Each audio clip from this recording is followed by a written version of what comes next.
Hey man, grass. Ass cash or I, s- grass, no I one rides smoked for some. free. I smoked some grass, and I wrote the Twilight Zone theme, 1984. I'm Joe Garcia. Meow meow meow meow. Meow meow. Oh, sorry. Start over. Oh. Meow meow meow meow meow. LIW Anthology Series Review, Episode 46. Friday the 13th series. 112, Faith Healer. I'm Phoenix West. Adam Wilcox. Friday the Dick Teeth. Dick it. Welcome, guys. Today it's Adam's fault. He chose that episode. It wasn't terrible. No. No matter what, I was going to blame him. That's true. Yeah, Oh, that's yeah. fine. I knew I was guilty no matter what, so I'm like, I'll pick something I like. Yeah. I think this was actually not too bad. It was pretty enjoyable. I did enjoy this episode. This is our second go-around It's, with this series. It's one of the better ones that pop up on the lists of people's favorites. I'm just shocked that David Cronenberg directed something like that. Well, it's fun because it's something I kind of learned from you guys is a lot of our favorite directors have done TV episodes. So when they do, sometimes it's exciting and sometimes it's like, wait, he did that? Yeah, I'm Why? kind of shocked. Yeah, because this Was is he there? Well, I guess Did he show yeah. up that day? Well, apparently, because Canadian, he's Canadian, so that's probably why he was just he was getting his equity check. He had to keep And it his was health it insurance. was after his successes too. So it Yeah. wasn't like he was like guest director. So Well, his it's not like- successes. I mean, I think The Fly was his only real big hit, honestly. I mean, his other which- movies did that came out in what 88. 80 something. It had to be 86. It had to be before this. Yeah, so this was kind of around, probably Oh. before this. Yeah, I'll be looking. I got a phone here. I can look that up. yeah, because I think The Fly's Americans know him most for that one. Yeah, Or and at the least modern at the stuff. time. Well, he's done a lot of weird. Like now, he does more of his modern stuff with what's his name, Viggo Mortensen. It's like it's violent, but it's no body horror. And Robert Pattinson. Yeah, Robert Pattinson a lot. Yeah, he kind of played that body horror thing all the way to the completion. The Fly was 86, and this was 1988. And he followed this up with Dead Ringers, the very interesting Jeremy Walking. Irons movie. Oh, seen that. Jeremy Irons. Yeah, Yeah. Dead Zone was 83, Videodrome was 83, Scanners was 81.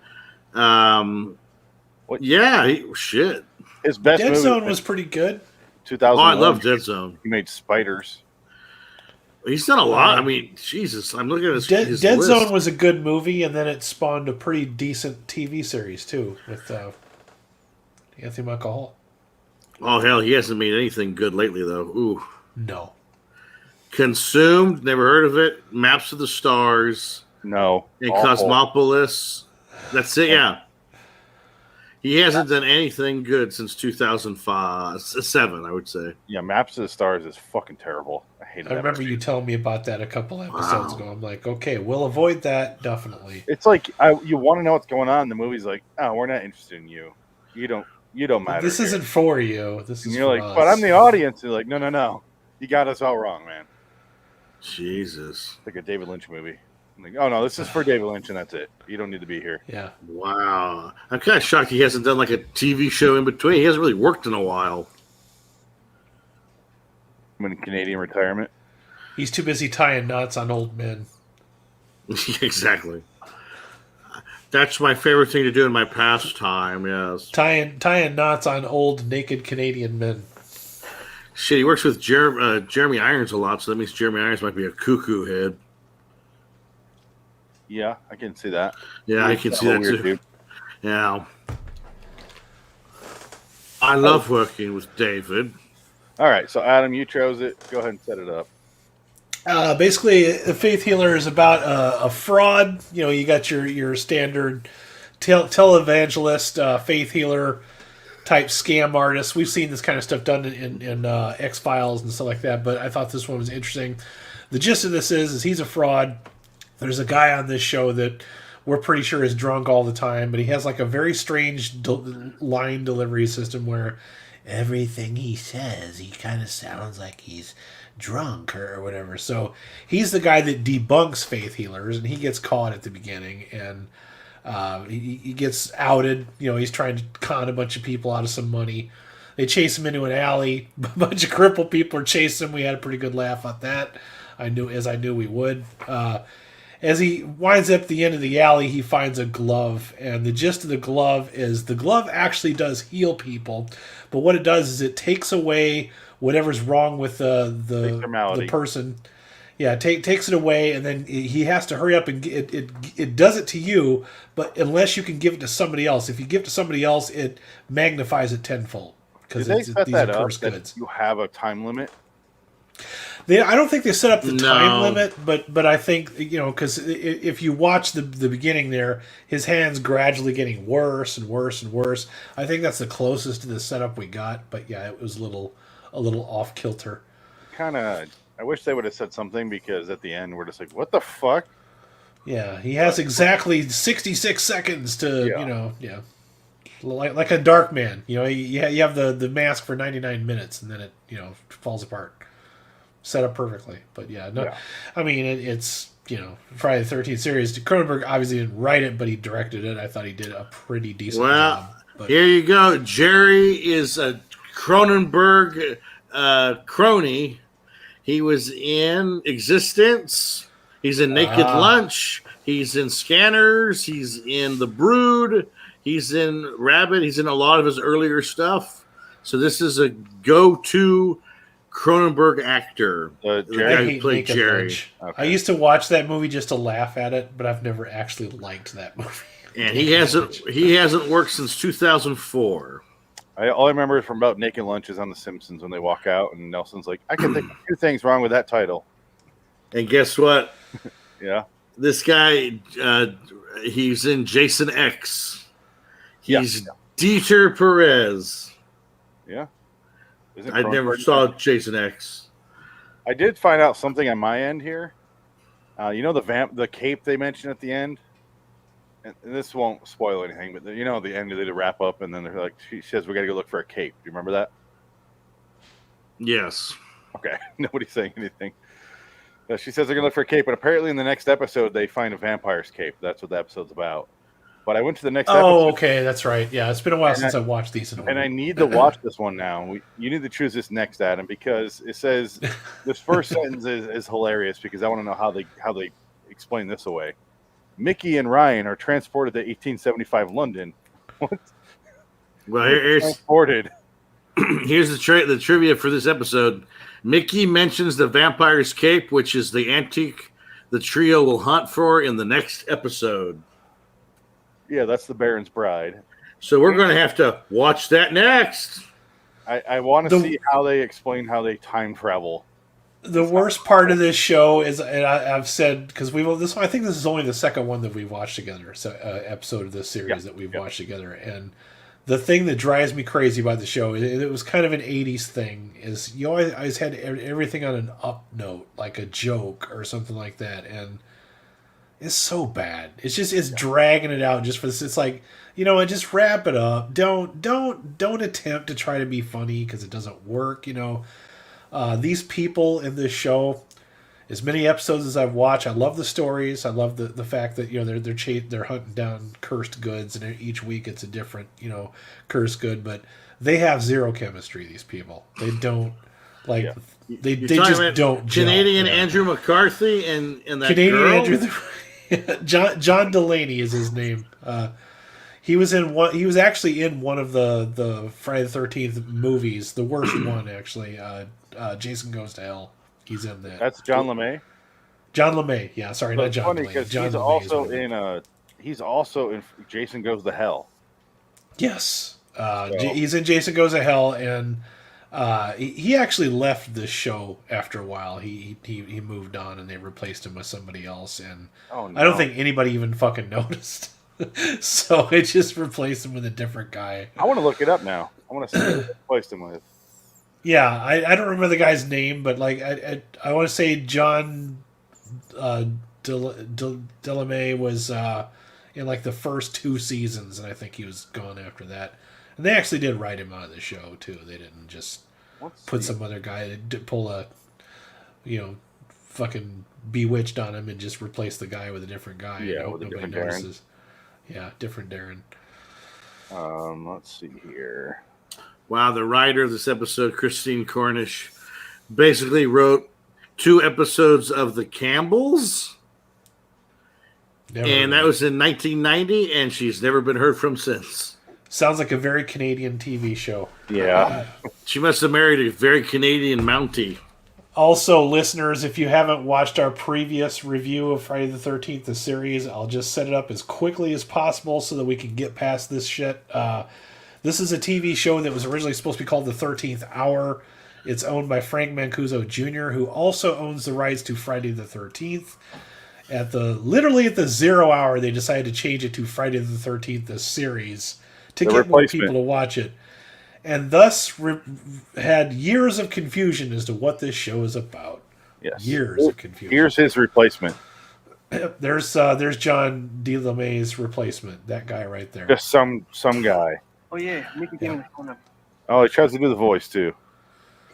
Well, that's just a Canadian voice. Frank all sound like that. Frank Mancuso Jr. has a very, very specific link to somebody's favorite director. Ooh, is it me or Adam? That's you. I figured as much the way you said it. A little movie called Ronin. He produced it.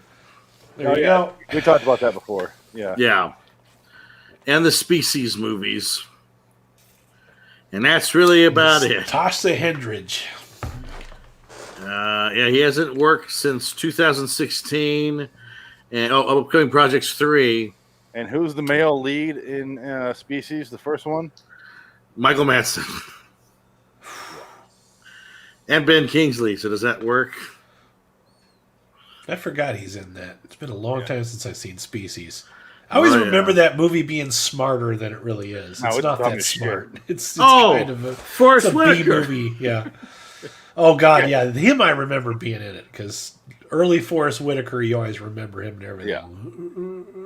Well, even later, what are you going to get on the dish? I'm like, oh, God. 1, 2, 3, 4. All right, let's talk about the actual episode. Yeah, Adam, it is very confusing why it's named this show. It's just there for brand recognition and absolutely to sell to advertisers. It has absolutely nothing to do with Jason Voorhees or nothing. Camp Crystal Lake or anything like that. It is Friday the 13th in name only. Nothing to do with it. It's alarming that's it. I'll go with Russell. It's almost not fair because I actually like this show and I like it for what it is, and I figured out very early on that it had nothing to do with Jason Voorhees. It was just something that was on after Star Trek on Friday nights, and I started watching them, and I'm like, oh, these are kind of like Twilight Zones where each week it's a different story, and I like stuff like that. So, and I got hooked on it.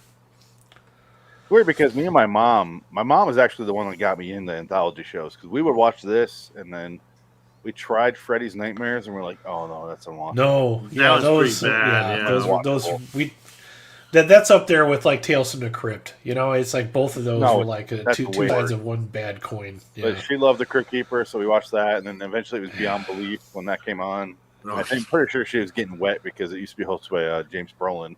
And Jonathan Frakes. Not yet. A little bit of a sidebar. You guys were getting into Creep Show recently. I just watched the new episode, and they've replaced the dummy from Creep Show with a cartoon. He's animated now. He's actually cooler that way. Yeah, they did a cartoon episode, which I found. I found 2 secret episodes of that show. One's a cartoon episode. One's like a weird holiday special, but it's like a whole 45-minute story. So maybe we'll watch those. We'll save the Christmas one for Christmas. That sounds fun. Yay. Something to look forward to. My show. Goodies for Christmas. Yeah. Our year of labor is paid off finally, Dick. Our Huzzah! Huzzah! I knew we'd be rewarded eventually. God, I did reward you. I let you pick episodes this week. I'm excited for my next week. I can't wait to share amazing stories with you. Oh, wait, no, it's not next week, is it? I enjoy the hell out of this show. I just like making jokes whenever I can. This show, Friday the 13th, is good. It's a good show. I have nothing like it's dated, but not horribly. Yeah, most of the stuff that you can't stand is just stuff that we hate about the 80s spills in all over this, but the little nuggets that are good, like the writing and the production and guest actors and stuff like that, it's really the stories that carry this through. I think part of the reason it's not so dated is because it is Canadian. So it's not as if this were American, it would be so fucking dated. But they kept it simple. Canadians were like 10 years behind everybody else in the United States. So everything that's in this show looks like it was shot in the 70s, except Roby has 80s hair, big giant 80s rock star fucking 80s hair. Two different styles of that hair. Yeah, it's fucking ridiculous. Because this is haircut number one, or hairstyle number one, I should say. It's all cooked out and curly. I came this close to picking the Halloween episode, but I figured that one would confuse you guys because you don't really. This is kind of one of those shows where you kind of want to watch it from the beginning because there is a little bit of character development in the first couple of seasons, and then it's just curse good of the week. Where most of the ones that we've watched is just curse good of the week. So but let's go to the end where her hair. Look at this, completely different. It's all. Oh, and if the audience doesn't know what these people are doing, the Roby and John DeLaMay inherited this curse good shop, and the guy that owned the shop before, the one that died, he made a deal with the devil to sell curse goods on Earth for rewards in hell, and he was trapped and sent straight to hell, and they inherit the shop, and they find out what's been going on, and their duty basically is to buy back all these cursed goods because they're creating hell on Earth. So I'm kind of surprised this hasn't been remade yet.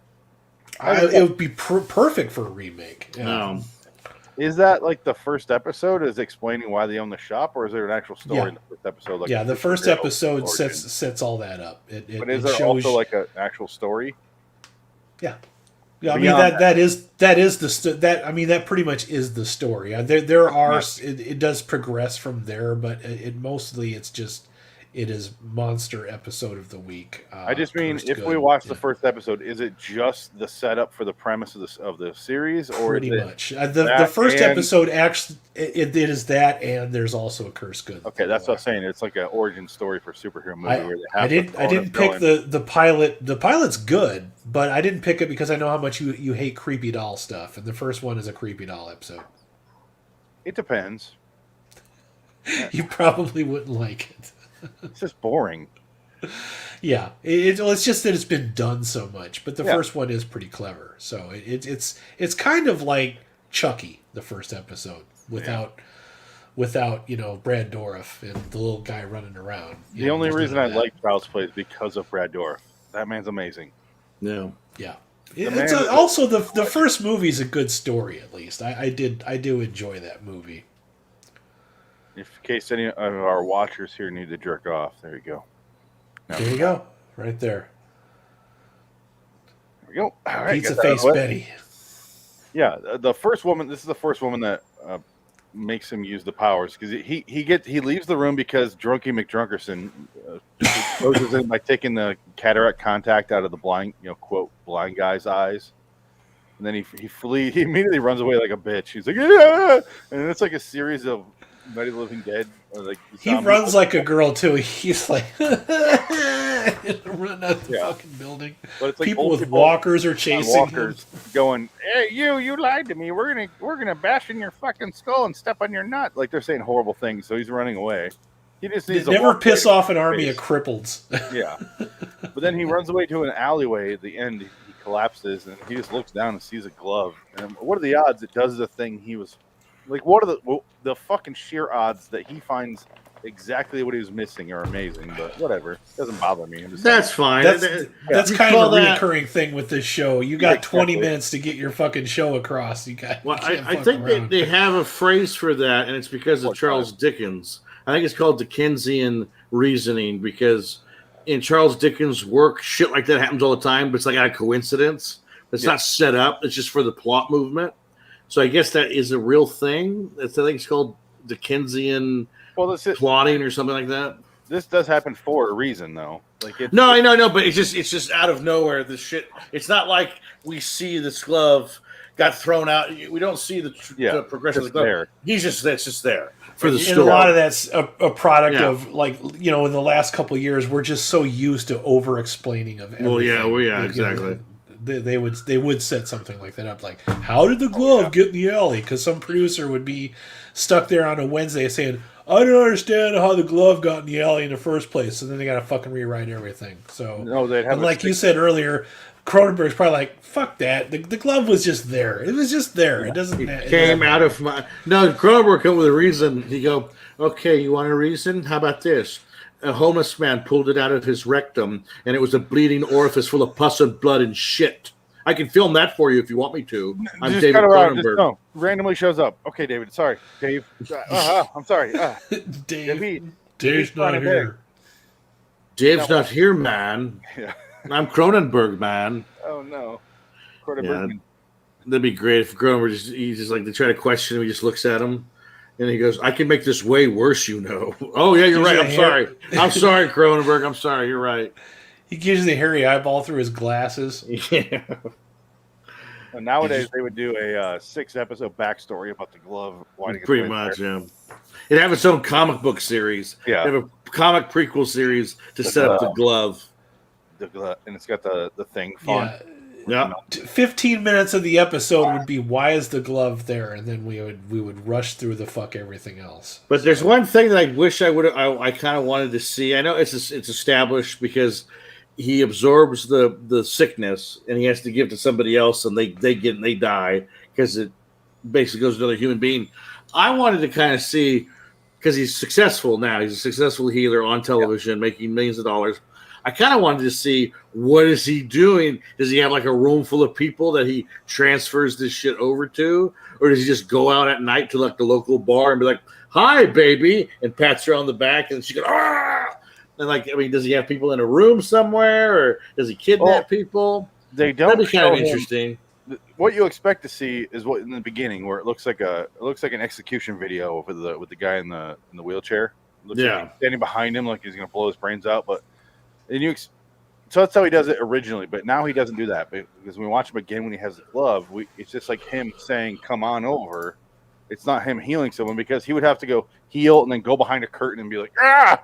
That's what I mean. Yeah, like so is it all fake then on television? It's phony, but then when he does it here and there, real, and so he can kill somebody off the camera of the show. I don't know.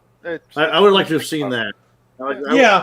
He did establish that he has an army of goons, and they have a scene that kind of goes on a little longer than I would like it to, where Jack Marshak is supposedly picking a lock, and these two faith healer goons like haul him downstairs. But I would assume that he has a set of goons that go out on the street and find people that are fucking strung out on I wanted to see that. Yeah, I'll give you a free fix, and then he just kind of shows up with the glove.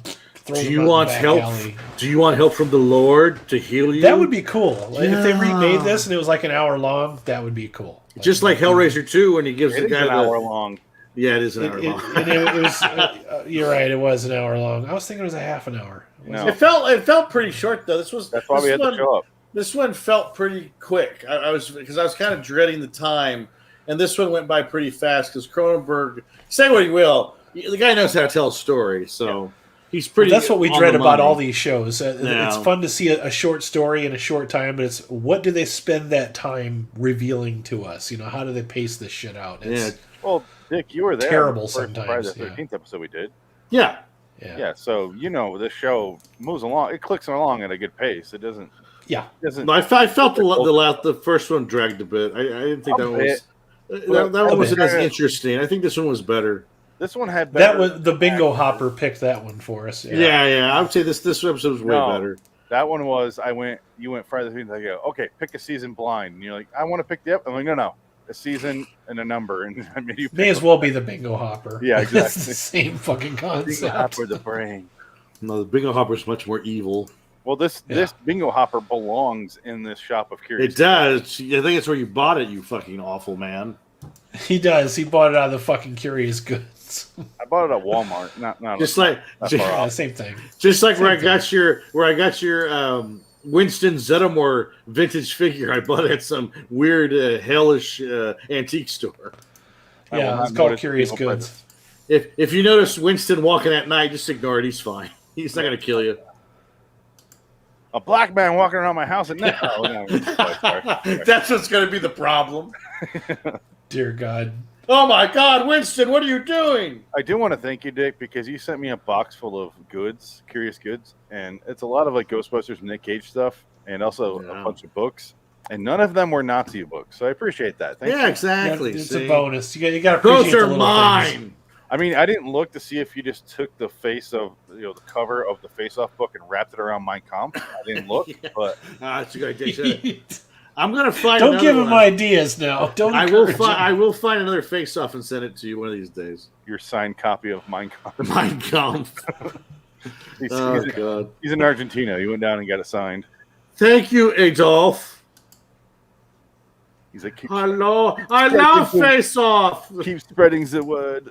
I love that movie Face Off. This is I get it. You're doing the Lord's work, Dick. Why did you put my Face Off book cover on my book? I don't like that. Face Off is a great novelization. Why'd you ruin that novelization? I was a big fan. Because I'm writing my own Face Off novelization book, I was like, do I look in this? And I went, yes, I think you should. Like, Archer says no. And I was like, okay, that's enough of this. I'll read it after I'm finished, which is intense. You need to. It's good. What's going to be the horror movie is you're going to read the book and it's just like yours, but like it writes itself. So it's the future. Oh, yeah. And I get no residuals. Exactly. Yeah, nothing. You just die.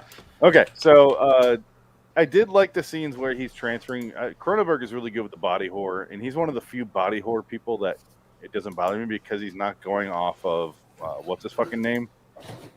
Adam, this is your genre. What's his name? The body horror writer that you love. Oh, Philip H.P. Lovecraft. Yeah.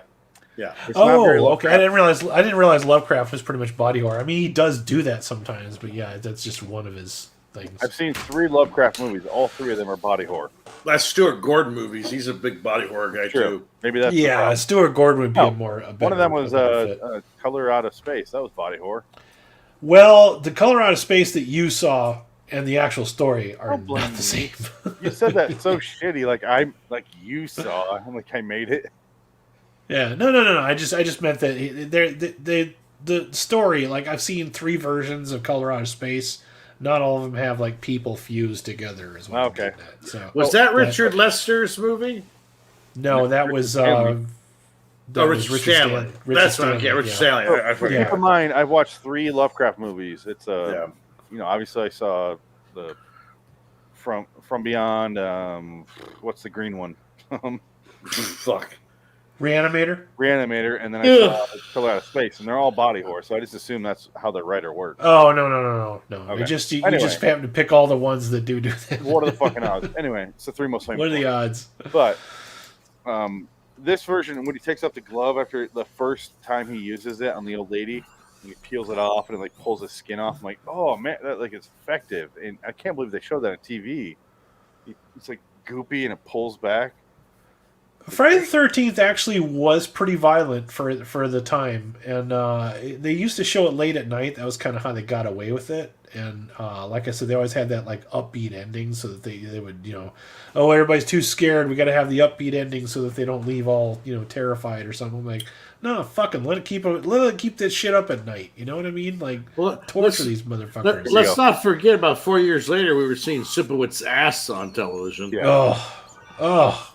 Why did you have to bring that up again? Look at my ass. I'd rather watch 6 hours of that than Sipowitz's fucking ass. Dennis Franz's ass on live TV. Look at that. Look at my ass, David Caruso.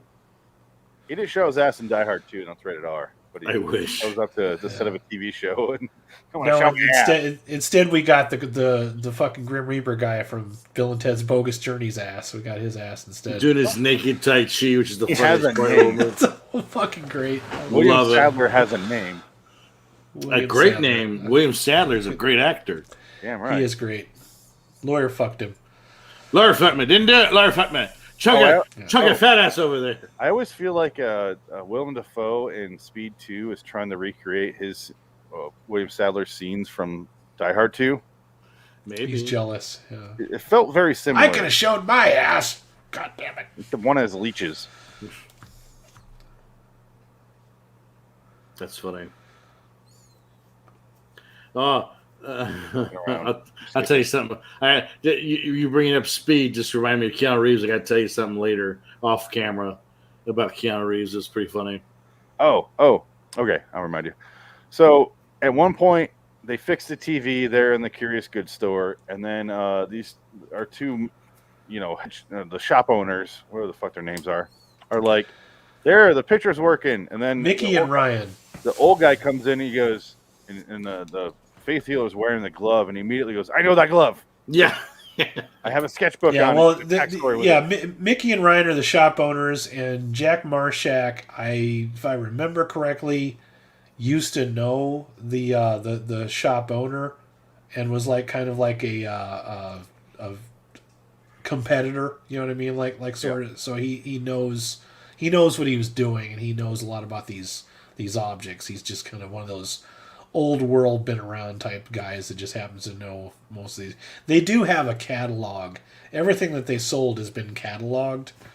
Otherwise, there would be no show. So that's why they kind of we see him go through. We see him go through the books, and it says the glove. And yeah, usually in these episodes, they go through the book and they find something to say, "Hey, this thing was sold to so and so," and then they just go after it. In this particular one, they just decide to use TV to be different. And in the next episode, they find a time machine in their store, and they go back in time for vampires and capes and shit. Well, here's a question. Do we break kind of protocol and just throw in the pilot episode of this show in here so that we have more of an understanding for later? Because Adam's clearly going to pick this show from here on out. No, I was going to pick something different next time. Maybe I'll just watch the pilot episode on my own. Yeah, you should probably watch the pilot episode. It's not a bad episode. The whole first season is like really fucking good. The whole show's good. There are a few that are just kind of like, well, that was a thing, but some are better than others. This was one of the ones that I picked because a lot of people put this on their top 10 list of shows, and I've seen all of them at one point, but it's been so long since I came in, I had to go back and rewatch a couple of them. So. Yeah. I actually watched 2 or 3 episodes before I decided on this one. This show kind of reminds me, and Adam and I talked about this early on when we were picking anthology shows to put in the list. It reminds me, it's the precursor to X-Files. Yes, kind of is. How is this an anthology show, but X-Files is not considered an anthology show? Yeah, it's weird. Probably because X-Files has more of an ongoing story than this one does. They do have story arcs in X-Files, but they don't all line up. Yeah. No, because they had the mythology series, which was always one ongoing thing, and it was a boring, dumb, awful story. And then they had the monster episodes, which were the good ones. Yeah. Well, they had the Black Goo alien mythology season or series, the alien bounty hunter, and then they had another one. Find his sister. But that one, but again, I think we did talk about this, how that's one of the most emotionally satisfying moments in TV is when Mulder finds his sister in that scene where they're all dead, and it's just like it's like heaven or whatever. And spoilers, gosh, they got the Moby song playing. I need another couple decades to finish that show. I know, fuck. Come on. God damn it, who's Mulder? That's a fucking 12 seasons of 23 episode show. You watched it by now. What have you been doing all this time? I know, right?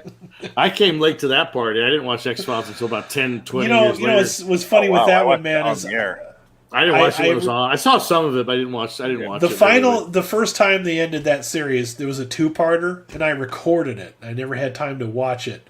And I didn't watch it till like 10 fucking years after. Shows I would old ass fucking tape, and I'm watching all these commercials for cars that have gone extinct by this time. Like, this is some funny shit. I don't know what it is with me, but like I would record the worst shows. So I would never get behind the good ones. I would be like, "Oh, what's this new show? Kindred the Embrace. I'll watch that." You were excited about what the fuck? You started No, reviewing no, the dome. Oh no, that was so bad. The dome was awful. That was so bad. I was just like, I told Kyle, I'm done with this show. I can't watch it anymore. It's terrible. Another one that I loved sucks. for about one season was Fringe, and then I got to the point to where I was having to take notes and write down and like measure where the fuck it was. And I'm pausing it, rewinding it, like, no, this is too much work. Fuck this show. I'm out. I could tell that. Cash me outside. That was a mad scramble to replace Lost. Oh, what do we got? Oh, it was bad. It was just so bad. I just remembered the slew of shows in the 90s when I was like, when I could tape. I had a TV VCR and I would tape these shows that were like, they literally were on for 3 weeks and they were gone. Like VR6 or VR5 was one. That was a whack. I just taped because the chick was hot. And I was like, I like this show for some reason. So I'll watch it. But it was awful. Horror shows were kind of getting their start in the 90s. Like they were, this was kind of coming like before all those horror shows started taking over. And I can't remember the names of all of them, but I know when Phoenix brings them up, I'm like, oh yeah, I remember that show. There's this goons of Steen Martin cosplayers. Yeah. There we go. Yeah, that's what sorry, I don't know character names, Adam, but the old guy goes to break into the faith healer's place to find the glove, and instead of showing it, like I forgot what Dick was saying, I appreciate that they didn't show that. Yeah. Instead, they just show him picking the lock out here with Steve Martin cosplayers. Jack Marshak is his name. Look at that. And Nikki, Ryan, and Jack are the names in the room. Yeah, Faith Healer goons. They all look like fucking Leisure Suit Larry. Every single one of them. Get out of here, bro. The outside scenes remind me of the Casablanca ripoffs from Overdrawn the Memory Bank. Where it's like cheap as shit. Yeah. Oh my god. I love that scene. Okay, where the hell are we? You can't get the glove. I'll just pick up from here.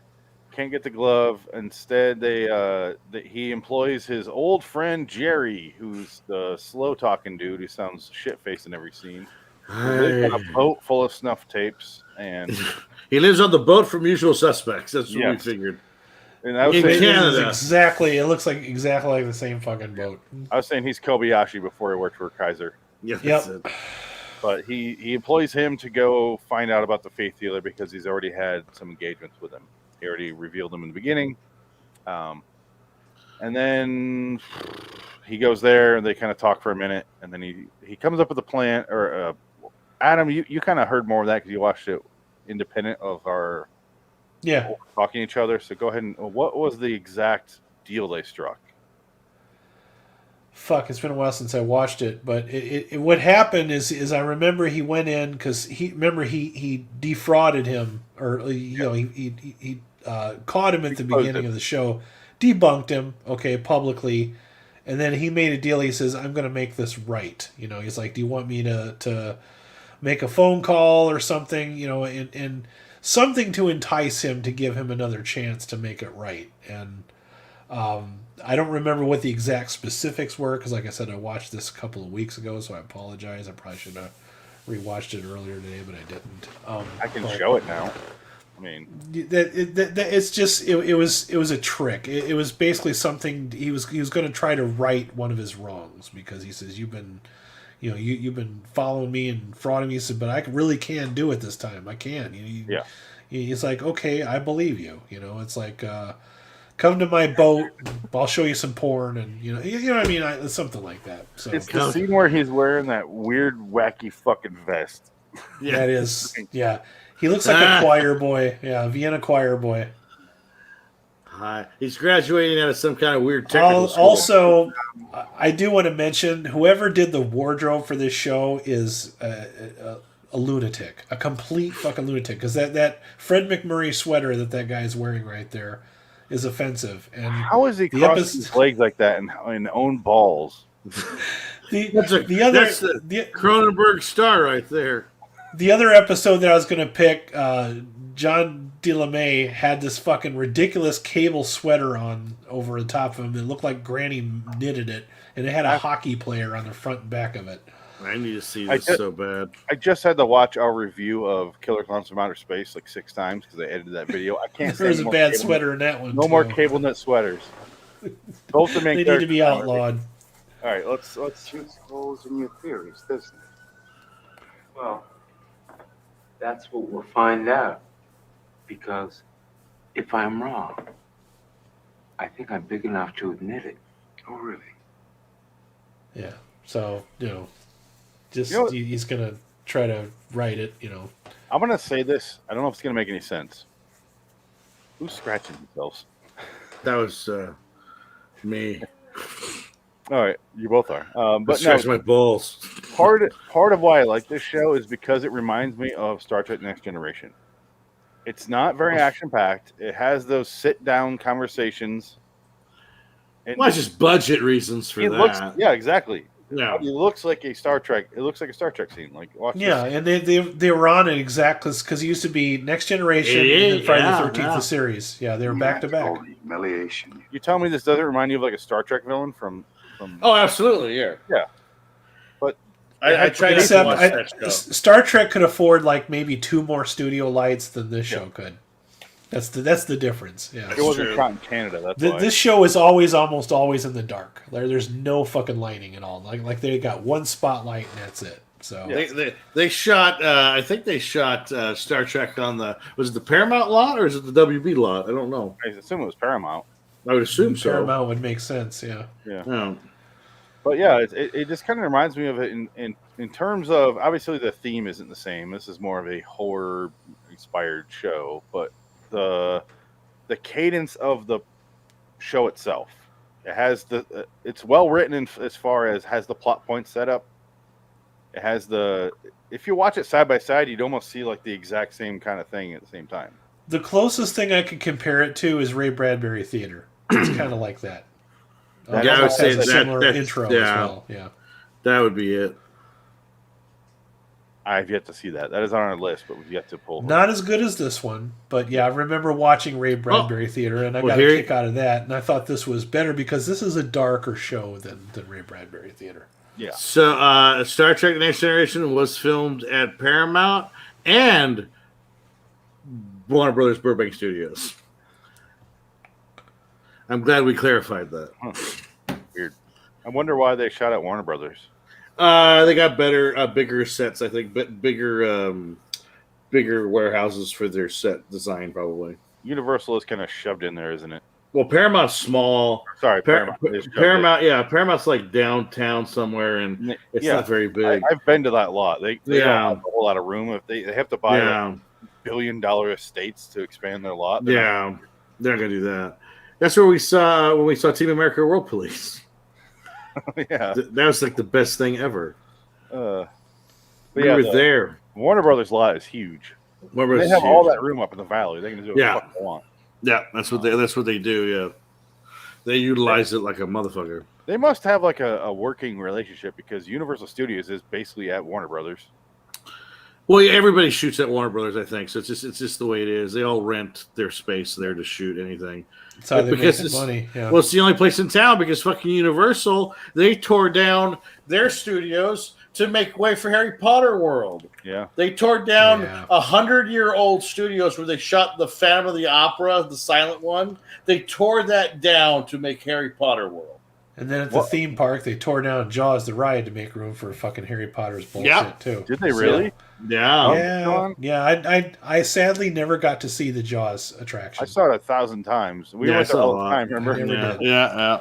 I remember. I mean, I've seen it virtually, but I've never actually been there. I always wanted to just go there and do it. It was like a childhood thing, and they tore it down. So it's nothing great, but it is fun. Right? You just something you want to say you did. You my favorite thing about Universal, a couple of pictures. Yeah. Back to the Future ride was my favorite at Universal. That was fun. Yeah. I think that's still there. No, it's gone. It's the Simpsons. Oh, is that now. one gone too? Okay. That's gone. It's the Simpsons, I think, now. The funny thing about Universal is I've been there once. It is such a gigantic fucking park that you can't do everything in one day. It's you're talking about Florida. You're talking about Florida, though. Right. LA's small, yeah. Tiny. Okay. Yeah, LA. The Florida one is it's divided amongst 3 parks, and oh no, there's no trains, there's no cars. You walk to everything, and you can only do like one one park a day. I have to double check that. I think LA might still have the Jaws ride. It might still, because it's part of the studio tour. They might still have it, but I'm not sure because they might have gotten. Every time I hear about the Jaws ride, though, all I can think of is Mallrats. The guy wanted to propose to his girlfriend on the fucking Jaws ride. I'm like, God bless you, Kevin Smith, for coming up with some shit like that. That's funny. I guarantee one of those parks in Florida is bigger than the one in LA. Oh, absolutely. Not very big, but it's fun. Yeah, I was super, because I've been to a lot of amusement parks, and I was super impressed with Universal Studios. I'm like, this place is fucking ridiculously big. Yeah, I heard it was great. Even the one in Japan was nice. Fun. My parents went to the one in Japan and said that was awesome. So, they're all better than the ones in LA. That's for sure. I remember Orlando makes all of its money off of tourists because it's just tons of theme parks everywhere, and they're constantly adding on and building to that shit too. So. Do you remember the one in LA, Dick, that we went to with everybody? And I started yelling at the Blues Brothers guys, and they finally had to stop the car and yell and scream back at me. That's good. They had the Blues Brothers guys. Yeah. Pretty good likenesses. I think when we were there, they were doing the mummy stuff still. I'm not sure. Maybe not. Yeah, they had the mummy ride. And it was the mummy ride still there? Indoor thing. I don't remember a ride with it, though. I thought it was just a walkthrough. It's an indoor roller coaster. Might have been. Well, they did have the indoor roller coaster, but it might have been after we were gone. Yeah. That might have come a couple years later. And then, of course, you can't ride everything because everything's going to have like a 2-hour wait to get on it. So you have to be very selective about what the fuck you want to ride. You know what made us go faster? We had. That was filmed. Oh, that was. Yeah, you were there. He had his cast on. Remember who was it? Josh from Seattle, one of the Seattle boys. Oh yeah, he had his cast, and we got to go in front of the line because we were with a kid who was limping. So we got ahead of everybody. There's like 7 of us. He broke his leg skateboarding or snowboarding or something. Yeah. Bring a handicapped person. It helps. Like this guy. Yeah. Let's get back to that. I'll get you in front of the line at the studio tour. Okay. At one point, the slow talking dude Jerry pulls a gun on the old guy and ties him up very kinkily. very BDK, some wacky shit's very going 50 First Shades of Grey. Yeah. Oh yeah, he's got it tucked under his ball sack. There was oh, good, thank you. There was some fucking Folsom Street ball tied knots there. There you go. That's some fucking BTK shit right there. That's some shit on the Folsom Street Fair right there. You can tell Jerry's been living at sea for a while. He's got all these sailor knots. Sailor knots. Exactly. Adam, as a sailor yourself, do these live up to the expectations? No, I'm going to tell you that right now. I learned those knots the first day at fucking boot camp, and I don't remember any of them. Not one fucking one. I was not good at tying knots. I learned enough to get my way through boot camp, and that's as far as I went with that shit. You did the high school algebra thing. I did. I memorized it and moved on. I worked in an office when I was in the Navy. This course next year. Consumer math. That was the one for us. If you threw me on a ship by myself, we would die. We're all dead. All right. I know how to type. I don't know anything else.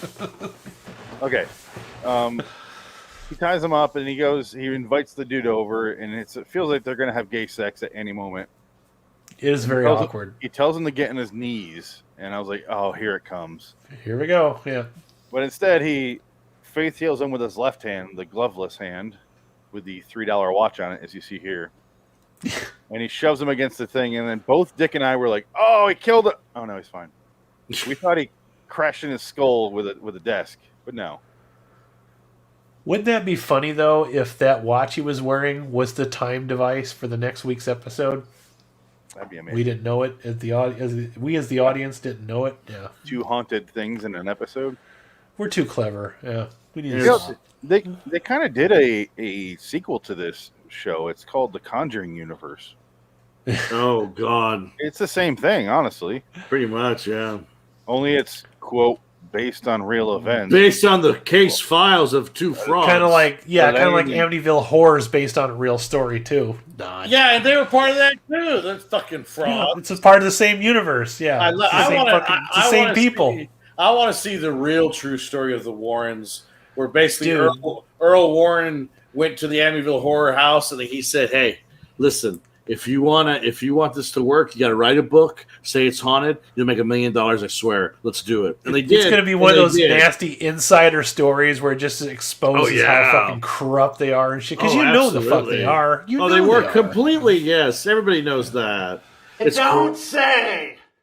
I mean, it makes for interesting stories, but yeah, it's like, come the fuck on. What was that from? Don't say. That is an outtake from a movie that never made it into the final cut. It's just something he did for the director. Believe it. I don't believe it. That's what I heard. Yeah. Oh my god. The only movies I can think where he's a cop like that is 211. It's one of those like one of his lower tier recent movies that he was in. Yeah. You mean a movie last 20 years he's done? Yeah, one of those. No. We'll talk about him when we do this, and we'll talk about that at the end of the show. We'll talk about the revolving show we're going to do after this. But yes, okay. We'll talk about it in the next one, John Carpenter. Yes. Anyway, he pretends to heal him, and then he eventually does take out the glove, and he's like, "This thing? Oh, here's this," and he puts it in his pocket. And then our main character pulls out his little gun and refuses to stand up. He just sits there and shoots at him. He shoots a guard that comes down the stairs. Somehow the bullet goes through him, and it's like a snub-nose pistol. I don't know why. It ricochets off behind him, and then he falls down with a hole in his chest. It only ricochets when the plot needs it to. Though. Yeah, apparently. That fucker should have killed everybody in that room if that room was built the way we thought it was. It's fucking iron thing is gonna ricochet. Yeah, it's probably made out of lead. But he shot that warning shot in the air, like, oh, you don't think I'm serious? Boom! And I expected like, ah, my leg. Shoots him in the face. That would be a nice plot twist. This shouldn't work out the way I thought it was going to work out. What happens if you shoot the glove itself? Well, he did. Remember? No. The glove had a bullet hole in it because the bullet was coming out. The one from him. Yeah, but then I think out of himself. Yeah. But if he shot the glove directly, is what my question is. Well, that's the thing though, because the glove absorbs the disease or whatever the ailment is, but you have to do it within a certain amount of time. But he did heal himself. One bullet was coming out, and all of a sudden he got shot 17 times. Well, let me say something because I want to set that up because he chases him out of the boat. He's on the little catwalk thing that goes across to the land. He shoots him like 3 times. He shoots him once in the back. Yeah, in the back. One time. Yeah. And he falls in the car and he grabs the glove out and he holds himself and he drives away like a maniac in a car that is the size of the boat that Jerry's on. And then he crashes it and he's stuck between 2 shipping containers. And I expect it to be full of dead women like in Wire or Dexter. If only. And but then he gets Jerry shows up and he's kind of like ha ha ha ha ha, and he kind of waits, and he's just sitting there with the glove. And he's like, oh, and then he's like, bullet shots, and I was like, what the? We were like, who's shooting him? The window's fine. Yeah, that didn't make any sense. Well, yeah, the best setup they could do is if you don't give it to somebody else, then it happens to you tenfold. So that's why he's got all them fucking shots. It's just kind of weird the way they executed it. They should have just showed him with bullet holes, not actually. Those bullets look like they came from somewhere. They were squibs. He had squibs on his fucking So I can understand the confusion. Yeah, absolutely. Yeah. I mean, I got the story. I bought it, so I didn't really have a problem with it. It was kind of a weird way that they showed that. Too bad Sonny Corleone didn't have the glove to fix the 5,000 bullet wounds he got. Yeah. Oh, yeah. They massacred my boy. He shoots him out. I want you to use all your powers to make sure she doesn't see him like this. To this day, I think that's the most squibs ever on an actor for a scene like that. I don't think anybody's topped that. James Caan hasn't been right ever since. Yeah, RoboCop. I believe that. I don't know. RoboCop has way more. Well, bigger ones, because he gets close range blown away. That feels like it's on the window. Well, I think like only a couple of them were real, and then the rest of them was like the model, like the puppet that they designed. Was there a puppet? Okay. They blew the shit out of they had made a life-size puppet of him. So. Oh shit. See, the only way you can find RoboCop now, and because I'm a big fucking nerd, obviously, but is the NC-7 or X-rated version that's available now, where that scene goes on much longer than it did in the theatrical release, and you actually see the puppet a lot more. They had to cut that because that was one of those things that got it an X rating. So the copies that you buy of the Blu-ray now, like the Arrow release and everything else, are all the X-rated versions. So You don't say, until Adam. 09. You don't say. This thing is getting more and more expensive on eBay every week. I know. This thing is not cheap anymore. They made a bigger one too that was like electronic. That was like about $250, and I was just like, "Fuck, I can't spend $250 on a toy." But now it's probably worth $7,000. You know? No, that was the NECA version. That one's still about $200. They did a Hot Toys version. Well, where it's like $4. My version of that. It's nice. Ah! I don't have one. I want one. I want to find another, but they're just so expensive. Yeah. They're just not. RoboCop memorabilia is so fun. It just everything about the design of that was great. But yeah, back to this show. He traps the faith healer. Yeah. And then Jerry goes back to the boat, and then he pulls out the old man who's already untied himself somehow. And they play that sick game of tag. And he pulls out the glove, or he has the glove on. It's all fucked up. Or no, it's fine. He touches himself, and it's like masturbatory. Yeah. I'll show it right now. Yes. I do like the fact that even after they kill the faith healer, the episode's not over yet. It's not really about the faith healer anymore. It's about the glove of the faith healer. So that was kind of the faith healer is almost inconsequential to the episode. Nope, he's a piece of shit. He's just he is what they say he is. Yeah. If you're wearing this, I can't take you seriously if you have a gun. No, I just keep thinking you have my 3 sons. All right. There he goes. There he goes. It's masturbatory what he does. That is a terrible scene. It's really bad. David Cronenberg, and then they come on bikes. That was the best part. They're so Canadian of them. Those are Canadian motorcycles. I told you. Yeah. This is our second episode of this show. It has the exact same problem. Whatever the fuck they are, brother, sister who are fucking, or a couple who are fucking, show up. They're not brother or sister. Yeah. Show up at the end. Out of fucking nowhere. Remember the last one down a hill? They're like, "Oh, we're here." We're like, how the fuck? This one too. I noticed that those two have nothing to do in this episode whatsoever. Nothing. Absolutely fucking nothing. They should have not even had them in there. They got the TV working, and I got the ball rolling for the old man. That's it. That's it. That's it. They show up at the end to get the exposition part out, so that Jack can say, "Well, Fancy, you just got here at the last fucking minute. I had a real fucked up day. Want to hear about it? Let me summarize the plot that you just saw, you know." Oh, 80s TV. You're right about everything you guys say about 80s TV. It was the worst. It really was. The 80s itself were the worst, but... well, I mean, there was good and bad things, but most of it, when it comes to TV, it was all, like, really bad. Like, most of it. Well, you could say it's the learning curve. They were learning. This was, like, the end of the 80s, so you got 80s, 90s, but... Everything that was shot in this episode looks like it was shot in '79. So especially that fucking sweater. Oh yeah. That sweater is like so bad that Goodwill will be like, no, you know what? We're not gonna take this. Just take that somewhere else. Yeah. Sorry about that. We can't take shit. The Goodwill incinerator. Yeah. Goodwill turns that one away. But there's a tag sequence where the Jerry's trying to touch the old man, and then the old man's like, "Ha!" throws his hand into his face. Apparently, that's another rule. If you touch yourself again, it gives it back to you. And Jerry melts away into a pile of goo. It reminded me of do you remember the spore guns from Agent from Harm from the MST episode? Oh yeah. They shoot him with like a little water pistol. I don't think I've seen that one yet. It's got Adam Chance. It was the guy that was in the Fear episode of Twilight Zone. The sheriff. Remember that, Adam? Okay, but. They have a spore gun and they shoot him and it makes them all like gross. It looks like they just threw a cleaning agent onto something really dirty and it kind of boils, bubbles, and that's it. Yeah. But it's this gross looking bubbly thing, and then it turns into. They got that little bellows thing that they put underneath the fake skin. I always like that effect though. It just gives you that unsettled It's like yeah. And it looks like he just had like hydrogen peroxide on something infected and and that's it. But everybody's had that day where they had a pimple and you look at it and that's exactly what you see in the mirror. That's not probably as bad as it really is, but you always see it that way. It's like, oh God, I got that today now. Huh? Great. Yeah. So the old guy, I'm not going to get his name ever, but his Jack friend is Marshak. You say that it's Jack, Phoenix. Jack. Sorry. Jack.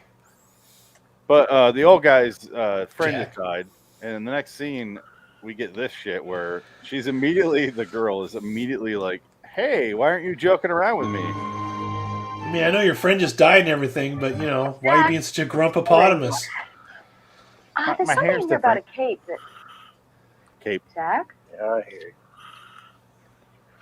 Well, I've been reading up about this cape, and I really... Oh, bother. I'm mourning you, bitch.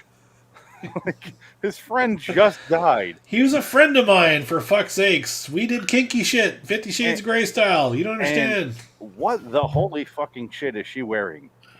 It's a skirt up to here, and then a button-up shirt on top. Don't forget the gratuitous 80s shoulder pads there, Phoenix. You know what she looks like? I said Heather Graham during the live episode commentary, but she also kind of looks like the girl from The Stand. What the fuck is her name? With the Carrie gap? Smith. Oh, Gialarcoma, something like that. The San Giacomo girl. The girl Laura from, San Giacomo. No. Giant tits. No, the girl. What's her fucking name? She's talking to Larry Underwood the whole time. She was in Just Shoot Me. Yeah. Is that her? Yeah, Laura San Giacomo. Yeah. I didn't know. She got giant tits. Didn't know Oh, how that. can you not know? I saw that. I saw him on the. Somebody was doing a video of The Stand, and they show a scene where she's laying down, and like her bra is like can barely contain I know her you're watermelons. I know the shot, but I don't remember. When we redo this, It's in here. It won't go away. When we redo this episode, we have to have an episode just for Dick, where it's called Tit Reader, because he can read tits and tell you their whole fucking life existence just by their fucking boobs, And you're That's like, what Dick those is. tits He's so the tit big, reader. just shoot on you. That's my mutant power is titty recall. Hold on. 36D areolas. You could probably make you could probably make a fortune if you make tit recognition software where you just like show a pair of tits and it shows like the whole fucking history of somebody just by their tits. Shit, you're right. I gotta get on I that. had no idea. Here's a picture of her and George Segal. Rest in peace. I had no idea. Yeah, no, she's giant. Yeah, no, she's got big boobs. What the hell is that? What the fuck is happening here? What is that? Twins. They're celebrity twins. There's a second one. Oh my god, her boobs are not as big. Oh my god. That looks like a bad Twilight Zone Forrest Whitaker blue screen. She's getting older. There you go. I guess I do remember from here. Once I see this, I'm like, oh yeah, now I remember. Yeah, those sweaters really did do wonders. They just shoot me. That's what the producers were thinking. Put that sweater on her. Absolutely, yeah. Big titties on there. Yeah. That's that'll be what we discuss in the next episode here. The last gasp of 90s don't give a shit with women. Right? The attitude toward women is it's so hilarious. It is over the top. It's just not. Yeah. Shut up, you bitch! Get in that fucking car, you bitch! So much of that going on in the next movie. Save it for the episode. Absolutely. Oh, he did this before you showed up, Adam. Oh, The shit. fucking movie. I had to mention Blue is it, wide. Yeah. Talk about childhood molestation. Let's talk about that instead. That's way more comfortable right now. There you go. Oh, man. Anyway, Adam, it's your episode. Wrap it up. Yeah, I would give this one an 8 out of 10. I thought it was a pretty good story. It was shot well by a director that apparently knows what he's doing. I do want to preface, though, that I'm not a huge Cronenberg fan. I like a couple of his movies, but I'm not as into him as some horror fanatics would be. Okay, He said that's not why I chose this episode. I chose this because I did see this once long ago before. There's a lot of good ones that I could have picked from, but I wanted to pick something that I thought we could talk about more. So and this one shows up like almost all of the top 10 Friday the 13th lists. You will see this episode on there as well. I can see that. What was your score? Sorry. 8 out of 10. Okay. Dick, what is your score? I would say 8 out of 10. I would say I enjoyed it. Oh, he didn't say 8.357? No, I'll do that later. I'll give it a break for now. But no, I like Cronenberg, but I like Cronenberg's lesser body horror stuff. Like I like Eastern Promises, History of Violence, those kind of movies. And he doesn't. Yeah, really History do of that Violence often. is great. That's a good movie. Yeah. Solid fucking movies. And Eastern Promise, I love Eastern Promise is really good. It's another History good of one. Violence is way better though. But Yeah. But it's interesting. It's always interesting to see like another director's take on a TV show and what they do with it. I kind of wish we'd have more of that, especially in the 80s. You think? Well, I know probably Wes Craven did an episode of Freddy's Nightmares, and so did Tobe Hooper. I don't think he did. I know Tobe Hooper did. Tobe Hooper would do anything. This is true. Tobe Hooper would do anything for fucking coke money back then. All right, for his doobies. That guy did all of the fucking drugs. Yeah. I also gave it an 8. Yeah. Yay! I gave this halfway through the episode. I'm like, I like this episode. Pretty good. And we'll forever have Jerry. What a great character! Oh my god, Jerry. Jerry a lot. So Jerry's earmark. Yeah, he was interesting enough. I almost wish that he was like a regular part of the cast because it's just something about his delivery was like it's like he's just interesting. Yeah. Where Jack and Mickey and Ryan, whose names you will never remember because they're not that interesting of people. No. I do think Roby's kind of hot in an 80s weird sort of way, but other than that, not a very memorable character. No. She reminds me of that girl that we're just talking about, whose name I already forgot. But she reminds me of her, where she's like, "Oh, she's hot. Oh, wait, no, she's not." And you see her exactly. like in every picture you see of her, you think depends on what she's wearing in the scene. Yeah. They're just the angle and the lighting can change her into an ugly creature. Unlike Heather Graham, who I compared her to, who's just always hot. So yeah, there you go. What are you gonna do? But yeah, solid episode, good pick. You do something that we don't do, or at least I don't do, because Dick did watch this next episode. I don't want to watch anything beforehand. I want to go in blind and be surprised. So I like to pick something out that's fun. That's the other reason I do that too is because we like to talk through the episode. Sometimes I want to watch it with the dialogue so that I know what's going on, so that when you ask me, I made the mistake with this one though, as I watched it several weeks ago. I should have rewatched it again before the episode. That's on me. But I also do that so that if you do ask what's going on, I can say, "Oh, well, this is." I think I did a pretty good job of explaining anything that didn't. And whatever didn't make sense was just a product of 80s bad TV. I like sharing things though with people, like especially just for something like Gather Ye Acorns, the amazing stories we're going to watch next week. It's just such like a saccharine, like feel good episode where it's just like it's Mark Hamill from the 80s. So it's like when Mark Hamill was really desperate for work, right before the Joker. I mean, before he started becoming a voiceover guy. Yeah, exactly. And you get Post to see Guyver, and you get to see early Forrest Whitaker, so it's going to be interesting. Yeah, for about 2 seconds. I'm not a huge fan of Forrest Whitaker, honestly, but so you teased it. Let's say episode 47 next week. Amazing Stories 116, Gather Ye Acorns. The week after that, we are getting back to our episode 48, Inside Number 9. Yay! Episode 500. So it's an episode that's not part of the. It'd be a special episode. Yeah. Deadline. Yeah. Like this is the one I said, do not look up anything about. Okay, we'll go in completely blind because I ruined it for me. But I'm fine with it. But going blind. It's called Deadline. It was their live episode. Oh, okay. That's all I'll say about it because it sounds fucking hilarious. The way, just the descriptions I saw, I was like, oh, that sounds. It's perfectly Monty Python. That's all I'll say. Fantastic. But that's going to be in 2 weeks or 3 weeks. Sorry, because we're taking a week off. But yeah, after that, we'll go back to the wheel for a week or for a round. Bust a deal, face the wheel. 2 men enter, 1 man leaves. But then after that, we get back after our round of the wheel. We get back to Creep Show. There you go. Yeah. And then, which is still going strong. I'm happy to say. So on. Yeah. I'm looking forward to every 4th week on this show. But everything in between, I'm going to kill myself.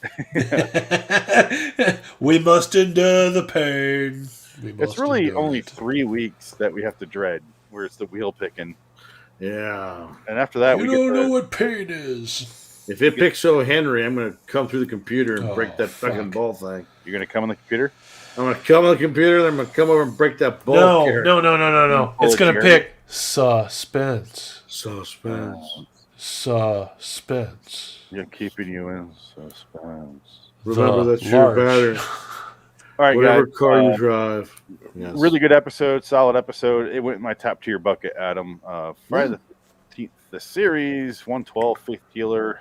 You are clean. You may enter the top tier bucket. Yay. I'm curious about that vampire one, though, why they time travel. I am so curious, but I'm never going to watch it. If you ever want a little list of ones that I can pick out for you to watch, let me know. Because I have like a little list of favorites that I really had to whittle down on this one to pick it. So it's difficult. No. But yeah, next time I pick, I'll do a different show just to be different. Well, you have to. The rule of the next round, what we pick is we can't pick any of the shows that were picked on the previous.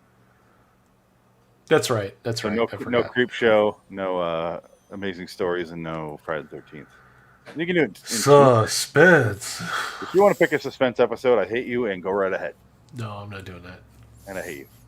Not on my watch. Yeah. Anyway, guys, let's get out of here. LIWstudios.com for me. Raiders-of-the-Lost-Flicks.com for Adam. Dick is a homeless drifter, and he broke into someone's house, and he's just hanging out there right now. But I got a fridge. He's got a fridge. Someone's got a fridge, and he's living there. He has a casting couch and a naked puzzle basement in the same place. I'm only doing your plugs because I have to pee so bad. So, LIW Studios, blah, blah, blah. Until next time, in the meantime, I'm Phoenix West. Adam Wilcox. Big ticket. Hurry up. So long, citizen. You're a cruel man. I like how you made that last exactly 3 seconds. What an asshole. I want to touch you with a glove, Dick. Niagara Falls. Oh, Jerry. All right, I'm going to go to the potty. Potty. We'll be back with vampires. Yes. I'm going to change it now so don't forget.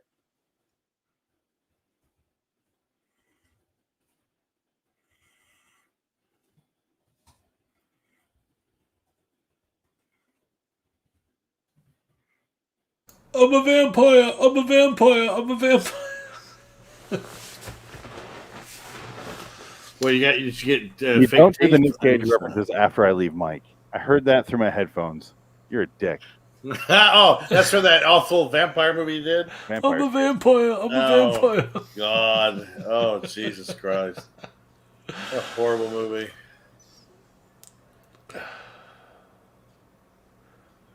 It's not bad. Which one was that? I'm trying to save this episode before I go pee. Niagara Falls. I'm just amazed like how many Nick Cage movies there are. Oh, He's done a ton of bad, like just shit. But just he He's the keeps doing it. I was telling Phoenix, he's the new Cameron Mitchell. He really is. Yeah, he really is. He was a good at once, and then it just whatever, fucking show up and do as little as possible, collect paycheck, leave. Him and Bruce Willis are the same. That's all they do is just show up, collect paycheck, leave. Yeah. And do as little as possible in the interim. Yeah. I think that Nick Cage has more fun. It looks like it because Bruce Willis just looks like he's having a horrible time.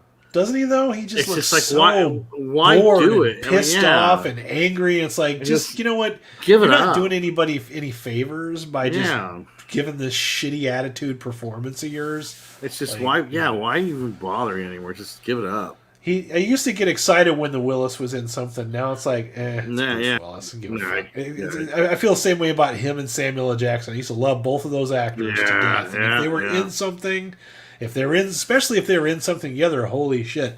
But Yeah. the two of them show up in something now, and I'm just like, whatever. He'll be in a movie next week. I don't give a fuck. If I miss this, I won't lose any sleep at all. Yeah.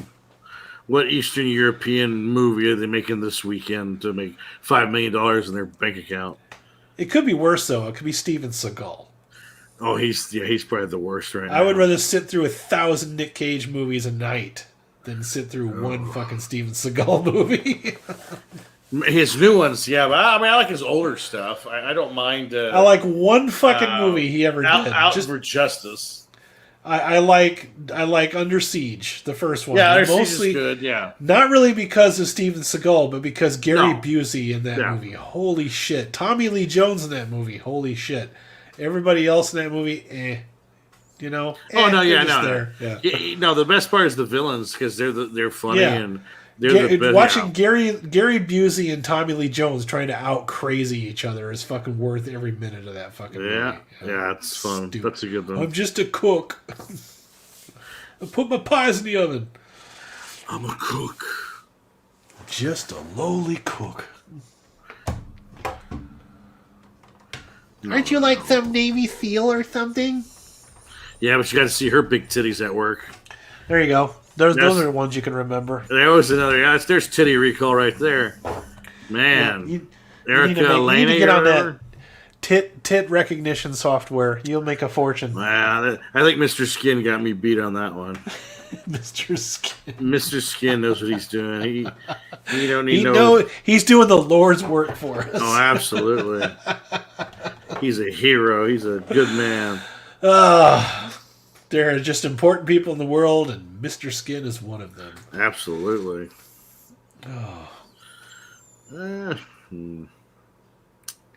Got him. This works with friends is a pain in the ass. This fucking movie I need to get on Blu-ray. I have it. I got a Blu-ray.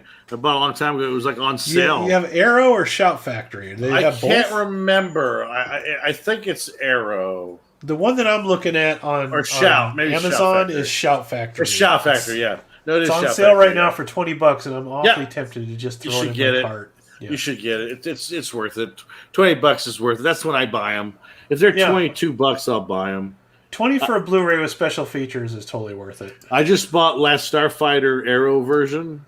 It was on sale for $20, but now it's not for $20 anymore. You can't find it for anything less than like 30 now. That copy of American Werewolf you got is worth some fucking coin. I too. know. I looked. That's They they must did have- re-release yeah. that though, but the one Yeah. that you got is the rare one. So, but because I'm thinking about getting that, I want it. There's a steelbook version that I want for Yeah. that one. I think that's worthy of a steelbook. But Oh yeah. the Vampires is, let me see here. I haven't watched it yet. And one that pisses me off is you can't get Near Dark on Blu-ray unless you're wanting to spend hundreds of dollars. I don't know what's going on with the fucking. I found my Near Dark Blu-ray for $3 at a thrift store. You're an asshole. Why do you have Yeah. the greatest thrift stores in the fucking planet? Where you I really do. Must Yeah, be I'm fucking shocked. a California thing. God. No, you know what Yeah. I found the other day?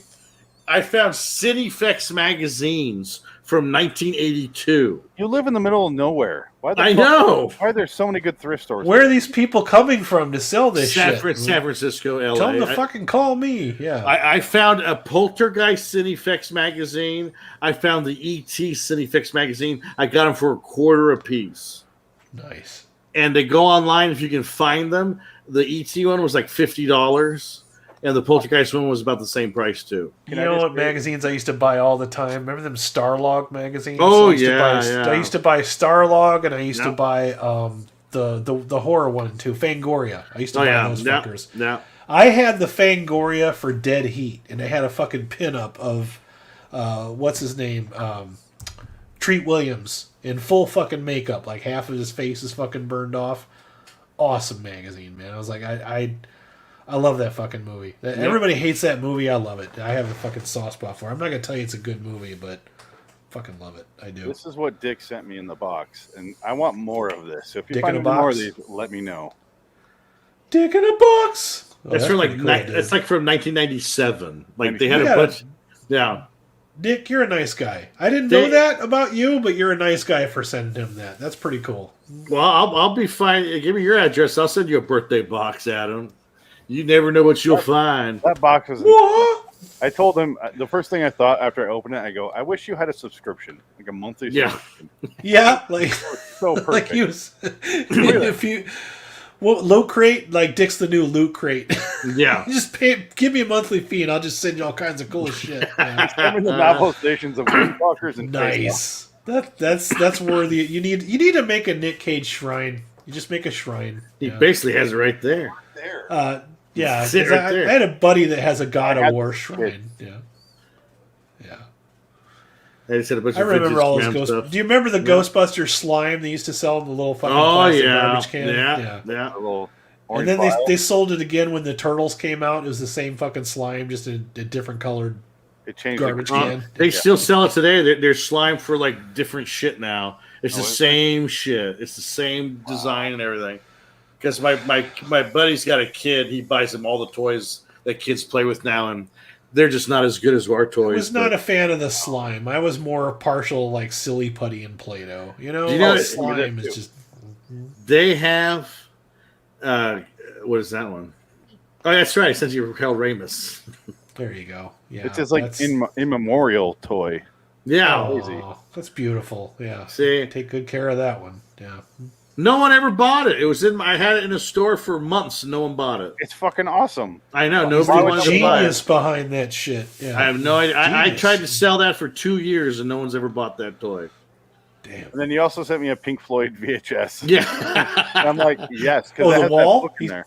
Yeah, the wall. It's Roger Waters live in it's 1990 Berlin. live in Berlin. on Yeah, the I'm wall. Berlin. Oh, the live one. Okay, I was gonna say the first time I had the wall was on VHS. It was Yeah. on widescreen. Yeah, when I have back when the they used to say CD of widescreen. Oh, cool, Cool to have the widescreen. video. I didn't realize they did the same video stuff because I saw Roger Waters do the wall about 10 years ago at this point, and it's the same Oh, thing cool. he did in Berlin.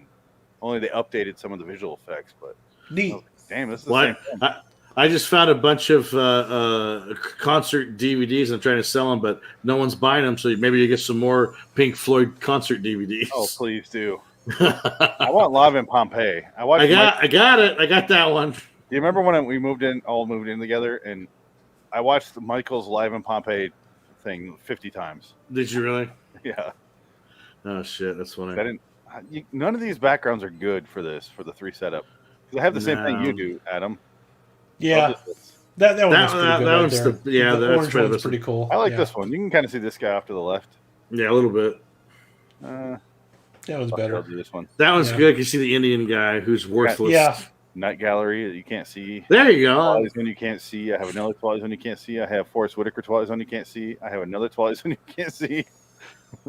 Well, that's the problem with having multiple heads on the Yeah. screen. Hold on. I can fix this. Oh, no, it doesn't fix it at all. Boo. Damn. Oh, you can't make There the we go. boxes any smaller. Yeah. it doesn't fix that one. Or that one. It's a little Okay, bit fine. better. I guess you could be on, Dick. Fine. It doesn't fit his agenda Whatever. today. It's 1 second we could go in here. Oh God. I'm posting the other episode we did.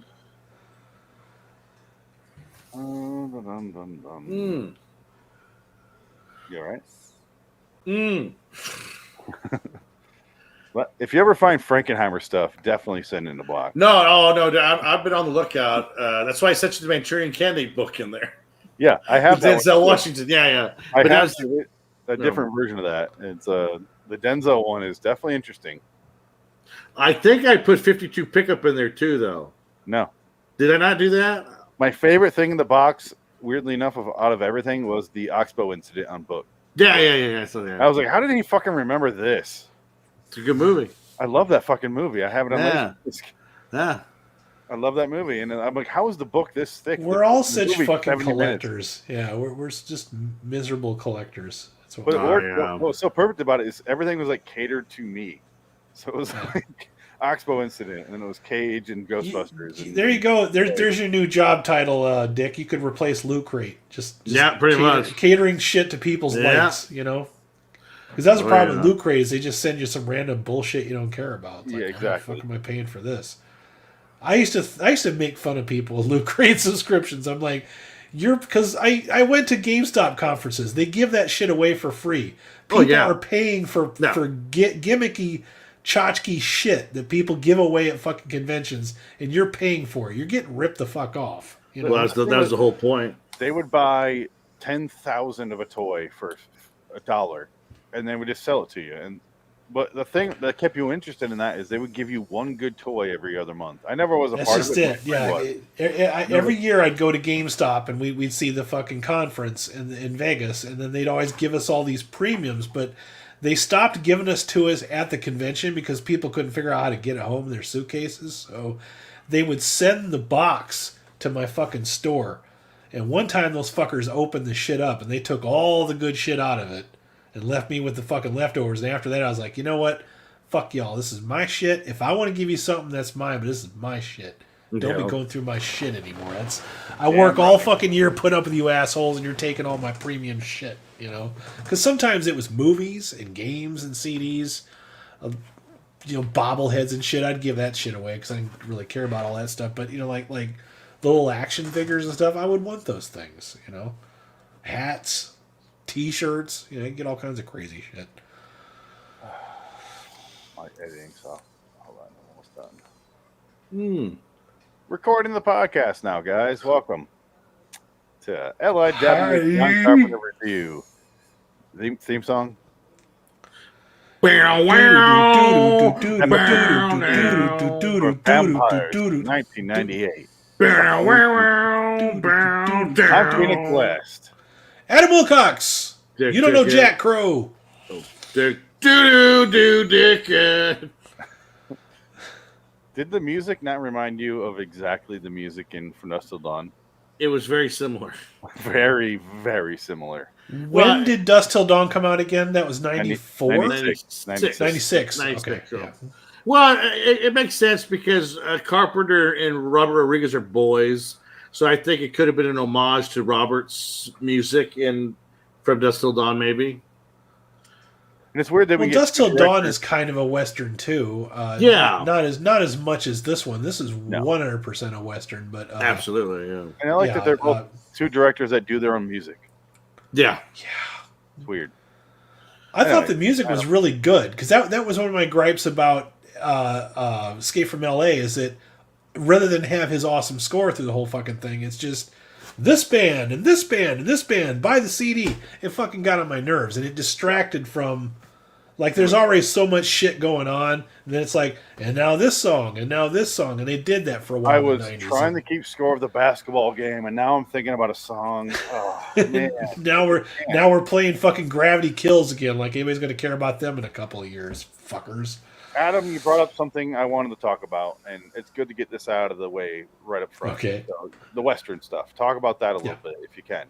If you have something to say about it. This is it reminds me of Magnificent Seven, Howard Hawks type Western, and I actually did. I after I got done watching this, I read some stuff, and John Carpenter was toying. The thing is, when he made this one, he was fed up because Escape from L.A. bombed, apparently, and he said making movies wasn't fun anymore, and I can kind of relate to that because I've done some things, and when it stops being fun, you don't want to fucking do it anymore. You know what I mean? Yeah. It's like you do this shit for a reason, and when it just becomes a fucking job and a paycheck, you're just a prisoner of it. So he was toying with the idea of doing a horror, Western-themed horror. And when this script got thrown across him, he's like, "Well, this I can totally do that with." So this is kind of a spaghetti Western, yeah. Gallow Walkers with Wesley Snipes. Oh, nobody watched it. Anyway, it's interesting that you bring that up, and that is a fact. And I was watching it, I didn't think a thing about Westerns. It was not in my mind. It never crossed my mind. Oh, you didn't buy it from especially when they get to the little town at the end and they're doing the fucking maybe you don't watch as many Westerns as I do, but I watch Westerns. But I was watching this and I was more picking out locations where, toward the end, they show the little well town. And I'm like, that's the ending of Way of the Gun. That's that little well they died in. There you go. Yeah. Glass. And that's not a Western. So I was thinking of this as ripping off, a lot of it's ripping off From Dusk Till Dawn. I'm going to sound disparaging right now, but I'm not being disparaging. This movie's awesome. But I'm just saying, those are my thoughts when I was watching. I never thought once the entire viewing, this is a Western. I also realized when I was watching this that I think I told you guys that I'd seen this movie before, and I think I got this one confused with the sequel because I have not seen this one before. So really, I was genuinely surprised. I was not Yeah. expecting this. I was like, why the fuck is James Woods playing like a Nicolas Cage character? Like somebody that should be Kurt Russell or Nicolas Cage or He's not Snake Plissken. no, but he's totally doing that kind of a fucking character. I'm like, he's so fucking cool in this movie that I was just like, I don't know. I thought he was fucking cool. He's a douchebag. He's almost too cool. It's fucking hilarious that he's playing this kind of a character. He's doing like almost like I read somewhere that was originally supposed to be Dolph Lundgren. So he's kind of playing it like, I do not picture James Woods as an action hero. We'll never see it again. But watching him play an action hero in this was an absolute joy for me because it's so over the top. Like what I was saying, this movie's very much the last gasp of the '90s "don't give a shit" attitude. Like this is John Carpenter. Like James Woods is calling women bitches. They're whores for him to fuck. These are He horrible doesn't people. care. Yeah. They don't give a shit about anything because they know that life sucks. He has like 50 anti-gay slurs. Oh yeah, it's great. It's so much fun. Yeah, But I was looking at the trivia for this movie right now. oh, it's great. But And so Dolph Lundgren was originally attached to star in this movie. So he had to drop out, and then Carpenter took over and they asked him, well, do you want to be the vampire? And he said no. yeah, Kurt Russell was attached for a minute, but he left because of prior commitments. Tommy Lee Jones was offered the role. R. Lee Emery was offered the role. That one, I saw that too. I was like, how? He's 70 here. How the fuck? R. Lee Ermey's not leading man material, especially for this kind of a script. Because that's the funny thing about this movie is it's really light on plot and story. And I do like the fact that this is like a reverse movie. Like most horror movies like this, you would see the squad by the end of the movie. This one opens up on the squad, and then they eventually diminish. And I'm like, so it's like you're watching backwards. You know what I mean? I wouldn't even say eventually. They have a big squad. I'm like, oh, Mark Boone Jr. is going to get a big role here. Here he comes. I love that guy. I was excited to see him too. Everyone Dies. James Woods and Billy Baldwin are killed off In the first 20 minutes. immediately. Yeah. And you're just kind of, oh, Daniel Baldwin, sorry. But how great is that That's why you opening love scene, it. though? Yeah. But how great is that opening scene? Like it's really different. Yeah. Like when this movie, because this movie doesn't tell you shit. Like No. it's really letting you visually see everything Yeah. and just take it in. Yeah. and it's like, but the best part is fucking James Woods goes like, "Hi, ugly bitch!" Guy shoots her 50 times. I was thinking that too. I'm like, this is my favorite scene from James Woods ever. He's just like, die, you motherfucker!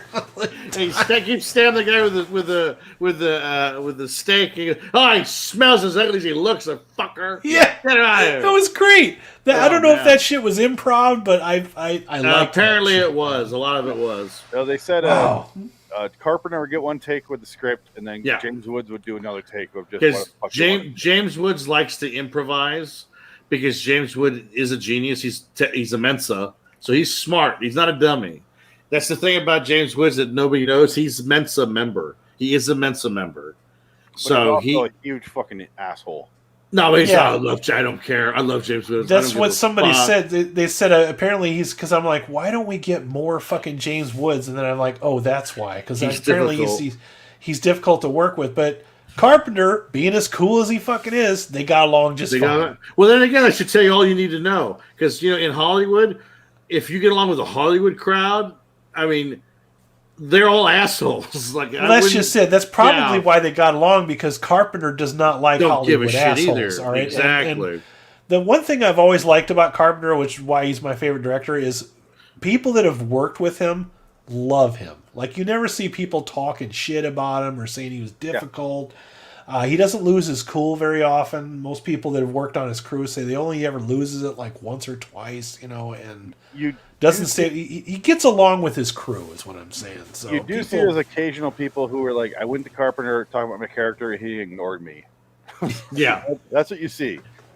But that was the priest. I guess the priest had some problems with his character, and he's like, whatever, fuck off, method actor. That's kind of why this is also the end of Carpenter's career too, so he really did not give a shit. You know what I mean? But I will say this though, this was the first usage of the dissolve within a dissolve that he used to sickening use in Ghost of Mars. Oh God. That dissolve within the dissolve, he does that in this movie quite a bit. And that was the first time he ever did that, and he took it with him to Ghost of Mars. And I was like, oh, this is where this started. Yeah. But this is much better. Another fun fact that I looked up too, because I always tell you guys how much I love Blade. These were released within a month of each other. And I was not. Yeah, that's crazy. And they could not be more different. Yeah, well, they are extremely different. Having the same plot points a lot of the way.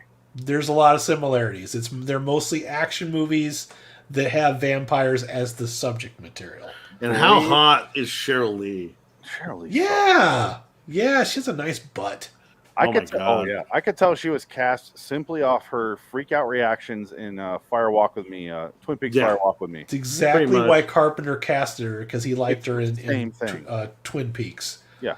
But I also thought it was funny that she has the exact same snake tattoo on her backside as a tramp stamp that fucking Snake Plissken has in the Escape movies. It's not a tramp stamp. It's actually like further up her spine, which is weird. It looks like it's pointing to her ass, though. Yeah, but it's like... We can't show that on YouTube, unfortunately. We totally would. I don't give a shit. It's right here. It always will be in my head. It's a butt. You can show a butt on YouTube. But it's totally the same fucking tattoo. Just like Dennis Franz's ass. Oh, no, nobody needs to watch that. No, well, I think Dennis Franz need to watch Dennis Franz's ass. How fucking useless though is Daniel Baldwin? Even his character is useless. All he does is he hooks up the wires to pull the vampires out. He doesn't even go inside the house. Do you know what's fucked up about the Baldwins is like there's Alec Baldwin and Adam Baldwin, and everybody else just looks like a shittier, uglier version of those two guys. Yeah. Do you notice that? Like it's like a bad warp between. It's almost like all the Baldwins are not really brothers; they're just clones. You know, like that part in fucking. It is a tramp stamp. You're right. You go. It is a tramp stamp, and it's the fucking. God, that's glorious. That is a glorious derriere right there. Love it. Is that really her butt though? Yeah, no, she gets naked in Fire Walk. Because they show her you see her face from the other side. Yeah. If you haven't seen, there's sorry, let me sidetrack because Cheryl Lee's great. Obviously, David Lynch did Fire Walk with Me, which is after the series, and it's good. It's a good movie. It's okay, but then he did the lost scenes of it, which is a whole another hour and a half of just lost scenes, and those scenes are way better. But she's naked through like most of that. So, yeah, she doesn't give a shit. She's a fearless actress. She does whatever the fuck. I have to sit through a David Lynch movie, though. Oh, wow. Tempting. Yeah. You get more David Bowie, though. So you got something. There you go. Oh, okay. Well, there's something. At least he has good taste in music. Yeah. Remember how David Bowie just...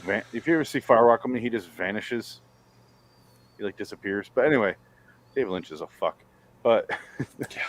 Yeah, he has her. Okay, let's describe them. We are so out of order here. Let's backtrack. This actually, Dick should probably set this one up because this is his pick. And this is my pick, so I'll set it. No, this is his pick. Yeah. Oh, was it? Oh, this was yours. Okay. Yeah. Good choice. The beginning, like you said, they don't tell you fucking anything. It's just them. It's James Woods with some binoculars, being like they have a nest in there, and based off the title, it's a nest of vampires. You're not lost. Yeah. And then it's Daniel Baldwin just going, "Oh, we'll get out there," and he's not trying yet. He only tries in the second half of the movie, but he's adorable. And he's like, all right, well, let's get this set up. And you could tell, eventually you start to realize they have a whole crew to hunt these vampires. Because all these people come out, they have these like big vans full of equipment and stuff. And they're like, all right, we got to go now. And yeah, these guys are high tech. They roll in with the fucking good stuff. They kind of remind me of like big game hunters. Yeah, we find out in a couple scenes from now that they're funded by the Vatican. And that's where that's how they have so much equipment, and the fact that this is sanctioned. But they prepare for everything, and then they go into the place and they kill some vampires and blah blah blah. Who gives a shit? about that. It's just stuff to introduce the. I thought it was also cool that they do this in, like, they don't overdo it with the explanations and exposition and shit. They have not just James Woods' crew. They've got crews all over the world. Like they got the fucking European version of the same fucking unit, and they're based out of different areas, and there's a head, and James Woods just happens to be the head of this particular organization. So they don't overdo the exposition until the second priest comes into the picture. In which case, he dumps all the exposition in a car ride. He's Father Exposition. Jesus Christ, he says so much. Your father, your mother, I know your parents were killed by vampires, and you had to kill your father. And James Woods is constantly beating the shit out of this guy too, so it makes it worth it. Like, you have to listen to his exposition, beats the shit, gets some more exposition, beats his ass, gets some more fucking exposition. Fuck this. Pulls over the truck and beats the shit out of him. But then he has that great line where he goes, "I killed my own father, Patrick. Shut the fuck up." Yeah. All right. So let me continue. They go in there. They kill the vampires. They're looking for the master vampire. Master vampire burped, but he's not there. After they leave, when they kill some, they do a thing where they shoot him with basically a harpoon, and it pulls them outside, and they burn alive. Which was a fun way to, like, a whole new way of killing vampires. Never seen that. Never seen it. Exactly. I admire the fact that Carpenter tried to take every vampire trope and fucking turn it on its ear. Like, never seen that done before. It was awesome. They did it several times. Never got old to me. They wheel them out and they fucking catch on fire. They only did the harpoon once, and then he uses it later at the very end, and that's it. But the other difference is this one's all practical effects. Greg Nicotero. Blade had a lot of CG. Kurtzman and Nicotero did the special effects on this, and those guys have worked together for fucking years. So kudos to them. Because I love when they hit the light, because it's like fireworks going out their back. Like you see like pink firework going out, and it's like something out the chest, and they're like, and then they cut to a dummy on fire, and they call it blows up basically, and it looks great. It works. It doesn't look amazing. You're not fooled, but I love the part where at the very beginning there they stab one of them in the head with the stake. Like, I don't know where he fucking found these vampire hunters at, but they're not the smartest bunch of apples you could possibly. Dude, and the fucking vampire pulls it out of his head and just kind of looks at it like, really, and then James Wood comes in, let me do it, stabs him in the fucking chest. Die, you motherfucker! You stink. I have a question. Is it because vampires can't really use their brains? If you stab them in their brain, they don't die and they don't change at all. You could completely remove this part of their head, but if you cut off their head, they're done. I don't understand. Well, that's the thing, because you have to kill them, stab them in the heart, and you cut off their heads. You got to burn their body, something like that. But like every time, that's the three main ones. Yeah, cut off their heads, no longer vampires. If you stab them in the brain, still a vampire. I just don't understand the logic. Well, this is the part that we're probably going to debate pretty heavy about, because there have been so many vampire movies made, and all of them like to alter the rules as needed to be because they don't want to get old. So like in this particular universe, holy water doesn't do shit, crosses don't do shit, garlic doesn't do shit. He had a pretty good joke about that. He was like, yeah, you put the garlic on, he's going to bend you over and stick it up your ass, It's just steaks in this one, so that's what I'm looking at on the other screen. that should be your new wallpaper. It's very distracting. Very wonderful. Wonderful. It is a glorious piece of work for sure. But, so I guess there's a cameo in this movie. Man in the Buick with Buick was freaked there about. I was okay. We'll get there. Hold on. Okay, I agree with you. We'll talk about that. It's definitely in my notes. I only have 3 notes or 4 notes. One of them is Darabont. Okay. Yeah. Okay, so they kill the vampires, they collect the skulls, and they count them, and they're excited. But they can't find the master. After they drive away, we see someone come out of the dirt. Dracula. That was a cool effect, too. I'm like, that's something I haven't seen before. The vampires hiding in the loose not even dirt an effect. It's just in New Mexico. Yeah. It was a neat thing. It's a cool visual. There you go. That's the word I'm looking for. He jumps out of the dirt, and he's like, and you get the ominous feel, and they cut immediately. And then it's they drive away. We don't get Frank Darabont for a while, so we'll get there. But What the fuck happens next? They go. No, They have a their big hook- fucking orgy in a their hotel. orgy party Yeah. with the priest hanging out drinking. And I was laughing. So they got this priest with them, and then the first thing they do, even though they don't technically finish the job, is they go and they bring in the hookers, and there's just this big giant scene with a bunch of topless women walking around, and the guy the actors in Mexico. They're at the Sun God Motel, so they're at this fucking terrible. I've been to parties like this. It's sad to say, motel parties that get out of fucking control. But you know. Cheryl Lee is talking to James Woods. She's a hooker. Yeah, and she's like, "You don't seem that interested in me." He's like, "I have something on my mind. I didn't get something I wanted." It's because he's talking. He wants the master. And then out of nowhere, the fucking master shows up. Mark Boone. Great shot. No, but before that, Cheryl Lee goes into the James Woods room, and Valak, the master vampire, is on the ceiling. Really good shot. Really good reveal of that. It's the poster for today's episode. It's very good. I forget like how good of a shot that is. Do I need to leave Cheryl Lee's butt right now? Because I don't really want to, but if you need to, I will. Just make sure you send me that wallpaper later so I can use it too for research purposes. I need it for my my studies of human anatomy. Yeah. All right, hold on one second. See, Dick's working on boob recognition software. I'm working on butt recognition. There you software. go. Yeah. We're gonna make millions, the two of us. I'm more of a butt guy.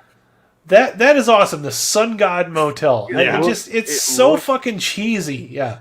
You could tell they built this set with nothing, and then that's why they burn it later, and it works because all they did was throw up some slats on the outside and some neon light, called it good, and then burned it fucking alive. But I love that wide shot though, with him walking towards the motel. It looks like something out of a comic book. Yeah, it's no what's his name from Dawn? Bobby Rodriguez. No, the World of Liquor. Oh yeah. Pussy liquor? Anyway. Yeah. Titty Twister. You could tell Tarantino got a lot of inspiration from this shot because it's exactly how Uma Thurman looks when she walks up to the... Remember she gets out of her grave, walks up to the gas station, and it's the exact same shot we just saw. Sorry. Yeah, this is all shot in New Mexico, the whole movie. Oh. Yeah, that's probably not going to fly. Oh, here we go. There you go. That's a great shot. There we go. That is a good shot. Yeah. But it's her in a hotel room, and then he's behind her on Valak, the Defiler, Marquis of Snakes. That's not what my name's based on. Yeah, she's right there, and then he comes in, and then he starts to go down on her while also biting her thigh. Woo! And then that seemed kind of weird to me, but that there's a payoff for that later. I'm like, why in this universe do they bite her on the thigh? And that's because if they bit her on the neck, then everybody would know that she'd been bitten. So they bit her on the thigh so that the guys wouldn't know she was bit by a vampire, even though they fucking figured it out anyway. Kind of weird, but that's what I was getting out of it. But it ends up being her entire premise for her being in the movie is she's bitten by the master, who's Valak. What the fuck did Dick just find out? I'm reading the dialogue from the movie. We got it right here. He's reading James Woods' line. James Woods' dialogue. It's great. He would not laugh as hard at anything else. It's a work of art, yeah. I also hate James Woods as a person. Oh, yeah. He's the fucking worst. Anyway, Dick, what are you so excited about? Well, just you ever see a vampire? No, I haven't. No? Well, first off, they're not romantic. It's not like they're a bunch of fucking fags hopping around in rented formal wear and seducing everybody in sight with cheesy Eurotrash accents, all right? Forget whatever you see in the movies. They don't turn into bats. Crosses don't work. Garlic. You want to try garlic? You can stand there with garlic around your neck, and one of those buggers will bend you over and take a walk up your strata chocolate while he's sucking the blood out of your neck. Yeah, that whole scene is amazing. Oh man, that whole set of dialogue right there is just a big fuck you to Anne Rice in Interview with the Vampire, and I love it because I fucking hate that movie. Okay, let's take a pause here. What are your 3-4 favorite vampire movies? Mines, Blade, Pluralize that. yeah, Mines? Mine's Blade. I'd have to say Blade, Bram Stoker's Dracula, Lost Boys. If I had to pick three, okay, Dick. I would say, I'm gonna throw in Near Dark as well. Near Dark. God, vampire movies. I would definitely say, If you need a minute, I can go first. you go first. I'm gonna say From Dusk Till Dawn, Yeah. and then I will say Interview with the Vampire, Yeah, I was going to say and that. then I will say 30 Days a Night. Oh, there you go. That's a good one. I love that fucking Forgot movie. about that one. So underrated. That's it. I don't need to continue. Well, I'm just thinking it's like vampire movies. There's so many of them.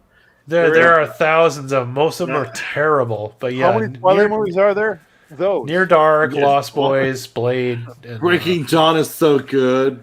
Bram Stoker's Dracula. That's cool. God, I'm trying Yeah. to think. Man. Oh, Let the Right One In. Yeah. Oh that's- God, there, yeah, fucking. That's amazing. probably one of the best ones I've Number seen. 4. Both versions. Both the versions American are and very the fucking good, foreign. yeah. They're really good. And, Yeah. and Let the Right One In. Are Yeah. They're very both good. good. Yeah, I like those a I like lot. the remake more because it has more on the characters. Yes, that's Chloe Grace Moretz. Yeah. Why did you say Oh, it? you like them really young, don't you? She's like What are you 11. talking about? No, she's not. She's- She's 100. yeah. She's 150 years old. Underage in that shot, man. No, I'm kidding. Weirdo. I The don't like original, her. hold on. The original movie is foreign, so it's a 12-year-old, and they Yeah. show. Yeah. She's like, eh. I'm like, no. Why? I've seen Because both it's versions. foreign. Yeah. Foreign guys I get away with hope- that shit. My headcanon for that movie is it's an adult with just no titties, and I'm like, why are they showing this? I saw the American version first, and then I saw. Well, I want to see where this I came did the from, same so I thing. watched the one with Well, the I subtitles. I Yeah. saw the foreign version first because it came out in theaters first, and we went and saw that when I was in LA the second time, and then the remake came out. And I was like, oh, I'm curious to see the remake, and that's why I saw. So I saw the original first. But what are your 3 if you had to name them? Oh, fuck, 3. I don't know if I can. Just Try. because I'm trying to think. Unlike what you just mentioned, what Adam just mentioned, I want to do something different. No, but Um, combine our list if you have to. But what are the 3 that come to mind? This is a podcast. We have a limited amount of time. I would say John Carpenter's Vampires. Honestly, I would. Fucking cop out. Honestly, what are your top 3? I'm trying to think of. I'm trying to think of Vampire in Brooklyn. I Eddie like Murphy. Vampire Brooklyn. It's bad, but it's great. That's my number 5. Innocent Blood, maybe. So I need to rewatch that. I haven't watched that in a long time. Love at First Bite with George Hamilton. Oh my God. With Oh, Fright Night's pretty good. There you go. Now Fright you're Night's not a talking. bad one. Once Bitten, Twice Shy, I really do like. Transylvania 6500? Transylvania 65,000. Solid. Yeah. 5,000, sorry. I don't like that movie, but my parents love that movie. Not good, but I don't Once care Bitten, Twice for it. Shy is fun. Um, Sean, 3-name guy. Nicolas Cage's vampire movie. What was that one? There's no vampires in that. No, but it's still he's pretending to be a vampire. It is not a vampire movie. He's done. Move on. Yeah, he's done. That's You the had joke your of that chance. movie. You blew it. The Addiction, the Christopher Walken. If you don't have a list, that's fine. I don't. I'm sorry. I didn't expect to ask that question. Why aren't you thinking of other vampire movies when you're watching this? It seems natural. Adam was ready. No. Well, I was going to say Because I don't have a lot of Yeah. vampire movies in my collection. So it's just the ones that I like are Yeah. more action oriented ones. Else Yeah. I love is From Dusk Till Dawn 2 with what's it, Robert Patrick. Robert Patrick, and Yeah. they're in a hotel room, and then we'll move on. We'll talk about the actual movie after this. But he's in a hotel room, and they're watching porno, and it's the guy that from Breaking Bad, the guy with the gold teeth, the villain from the first season. Oh yeah. Julio. Yeah. No, Salamanca, Oh, that guy. Okay. where the fuck his name is. But, He's the guy that says, "Get your shit pushed in." yes, that guy. Yeah. But he's sitting there, and they're watching porno. Yeah. And he's like, and this is they're fucking, and he's like, I need a story. It's one of the guys is like, we need a story. He's like, I care more about the story. I care more about the fucking. And I love that line because I'm like, I'm the same way. I need a story in my porno, otherwise I don't give a shit. Yeah, he's right. I need to know why they're fucking. Why are these two people fucking? I don't care that they're fucking. I want to know why. You would not have survived the 70s. That's No. all I gotta say. In the 70s movies, fucking would just break out for no reason at all. Just let's fuck. I need Back more to the story. on my fucking. I need to know why she wants to suck him off. That If bad. you had people in a room longer than 15 seconds, there would be fucking or nudity. All right, so let's continue. Bad vampire shows up at the hotel room. He eats Sherilyn and her thigh, like you said, Dick, to hide that he bit her there. And then he shows up at the main hotel room, and Mark Boone Jr. opens the door, and he goes and cuts him in half. Yeah, that's pretty cool. And then he just slaughters everybody. And James Just walks around. he kills the priest by holding a gun up to his head, going, "Fuck you, then." Blows his brains out. You see the splatter on the ceiling the entire rest of the scene when he comes back and cleans up. It's great. But then James Woods and Daniel Baldwin duck out of the room like a couple bitches. Like they barrel out the door, and then they're like, "Ah!" They leave because apparently there's a rule here in this movie they introduced halfway through: you cannot kill a master vampire at night. Only the sun can do it, apparently. They have a list of rules similar to the ones that they use in Zombieland, but they don't call them back enough to where they'll sit in. Because that's one thing I like about Zombieland is they show them on the screen, they call them back frequently. Yeah. Well, Adam, I'm very disappointed in you. You forgot the quintessential space vampire movie ever made. Life Force. Life Force. Yeah, I guess that's space vampires. Yeah, Vampire. It's on here. That's my favorite canon film. Yeah. Yeah. Dick, what do you feel about Interview with the Vampire? I like that one a lot, actually. I think that one's pretty good. That's a solid one. Camp. Yeah, I like that movie. I just don't like Anne Rice. I know. You know what's terrible? Whatever you feel, Adam, is fine. But the sequel, Queen of the Damned, is just the fucking worst. Yeah, it's bad. That's bad. It's a shame that's how Aaliyah had to exit this world. Being yes. It makes you go, "Thank you, plane. You did the right thing." Oof! Ouch! Oh, Bordello of Blood. Tales from the Crypt. Bordello of Blood's a vampire movie. Here's the problem with that is I love that movie as a kid, and I love Dennis Miller, but now I might not like it. Oh, Adam. Oh, yeah, that's a good one. Daybreakers. That's a good vampire movie. Adam, how'd you put that? How'd you put that on my shit? Yeah. Adam, we're on the same account. Do you not realize that? Yeah, I know. I just didn't realize it. So if I change my picture to my thing, then it does that for you too? Well, let's find out. Nope. Okay. Weird. So Steven Seagal's got a vampire movie called Against the Dark. Oh, I just wanted to stand up for a second. 14? 2009. Oh, before. That's the same year as Into the Sun, I think. Oh. Dark Shadows. Oh. Fuck Dark Shadows. Hey, fuck you for bringing it up. The Tim Burton version of Dark Shadows is 100,000 times better than the actual TV show. That ain't saying much. No, it's not. But that show was so fucking atrociously bad. It's just boring, yeah. Dracula Untold. I haven't seen a vampire movie since 30 Days a Night. I'm like, I'm done. There's no reason to. I'm done. I love 30 Days a Night, though. That is so underrated. Oh, Buffy the Vampire Slayer.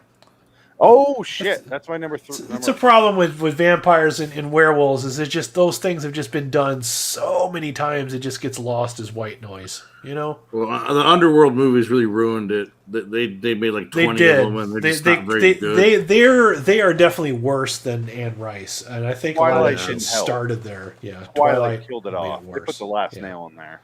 Yeah. But I do love Buffy. I grew up on that movie, and Paul Rubens when he dies is fucking hilarious. Yeah, and Rutger Hauer is great. He dies like over a course of 5 minutes. No, it's great. Anyway, let's continue with the movie.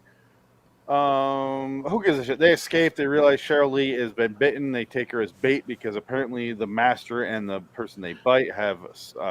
But don't forget how James Woods and Billy Baldwin, or whatever his name is, the first thing they say is, "Oh, she's fucking bitten. Leave the bitch." Yeah. Dump that bitch. Oh, wait, Kill hold her. on. Yeah. Kill that bitch. And they grab her and bring her. Oh, wait, no, we need her. I It's was just this, I was trying to figure out if your name here on screen, John Carpenter's "Bitches Leave," is a reference to this movie or RoboCop. a little bit of both. A little Bitches bit of leave. both. Yeah. No, Bitches leave. Bitches leave. that's one of the greatest lines ever. Oh, absolutely. I wonder if that was an ad lib. You would know, Adam. Was that an ad lib or was that in the script? Bitches leave. It's in the Now, script. was it in the script? There, Okay. There's what's his name doesn't do ad lib. Okay. Paul Verhoeven. No, he don't. Yeah. No, he's whatever's in the script. That's what you're saying. Yeah. Well, it depends on how much work you put in the script as a director, and John Carpenter It apparently. just depends on the director. Verhoeven's one of those guys that he doesn't do. Well, he doesn't know English that well, so That'll do it. Yeah. and he just does whatever. It shows. Yeah, it shows. I'll do what's here.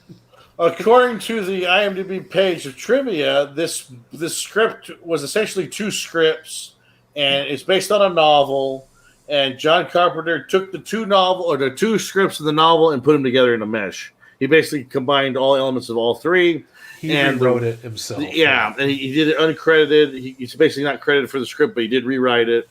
And the author of the book said he likes the movie, but it's not his book at all. It's not the plot at all. There is no plot. That's what he said. And even I think Carpenter said the same thing. There's not really a plot. The Not script much, of yeah. the script of RoboCop, I would just say I'd buy that for $1. Absolutely. go away. Okay, there we go. Absolutely. Yeah, you have a lot of clips on here, Adam. Oh yeah. That's from years of that shit. Yeah. Anyway, there's a lot of ad libbing going on, and it's good. I personally, let's finish describing the movie. It's really just them following Cheryl Lee. She wakes up in a hotel room. She's naked, and then fucking Daniel Baldwin's like abusive as shit to her. Yes, he is. And then he like later on confesses his love, and then is willing to die for her, and then does die for her, and then goes to Mexico. It's so out of nowhere too. Yeah. Well, if you saw that ass, we all saw that ass. You know why he did it. I do get that, but I don't get that she reciprocates it in any way. She has not described any sort of love or even what was the purpose of tying her up naked other than to give the audience a view of her backside? That's it. That's what I figured it was. She was covered in blood, right? No, not yet. No, she was fine. Because he gives her clothes back to her at some point. He does cover her up, but he has to get coerced into giving her a towel. Yes. He eventually gives her a towel. He's She like, goes I've to the already seen you bathroom. naked. Yeah. She starts to have the telepathic link there with the master, and she sees some shit over. He goes in and kills some guy. Because the master vampire is looking for a black cross to make him a daywalker, basically, and that's the plot that is moving the movie the rest of the way. Just like So this Blade. is pretty much the same as Blade. Yeah, Not far off. It's Blade, except Blade is more European, I would say, and this is more Western. and fun. Blade's more fun. Yes. I'd say Blade's more comic.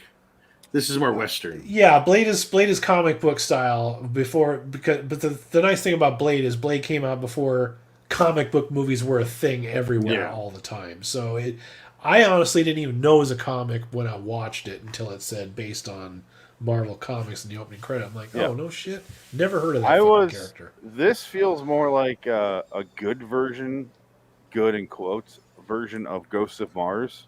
Yes. Yeah. And ironically, I chose both for some reason. But Ghosts of Mars is fucking terrible. Yes. This is a better movie than Escape from L.A. I think, because this one, you know how you and I were talking a couple weeks ago about simple plots, simple stories, let everything happen to where you're not confused or overcomplicating it, and you can just enjoy it. You don't remember that conversation? I do remember that.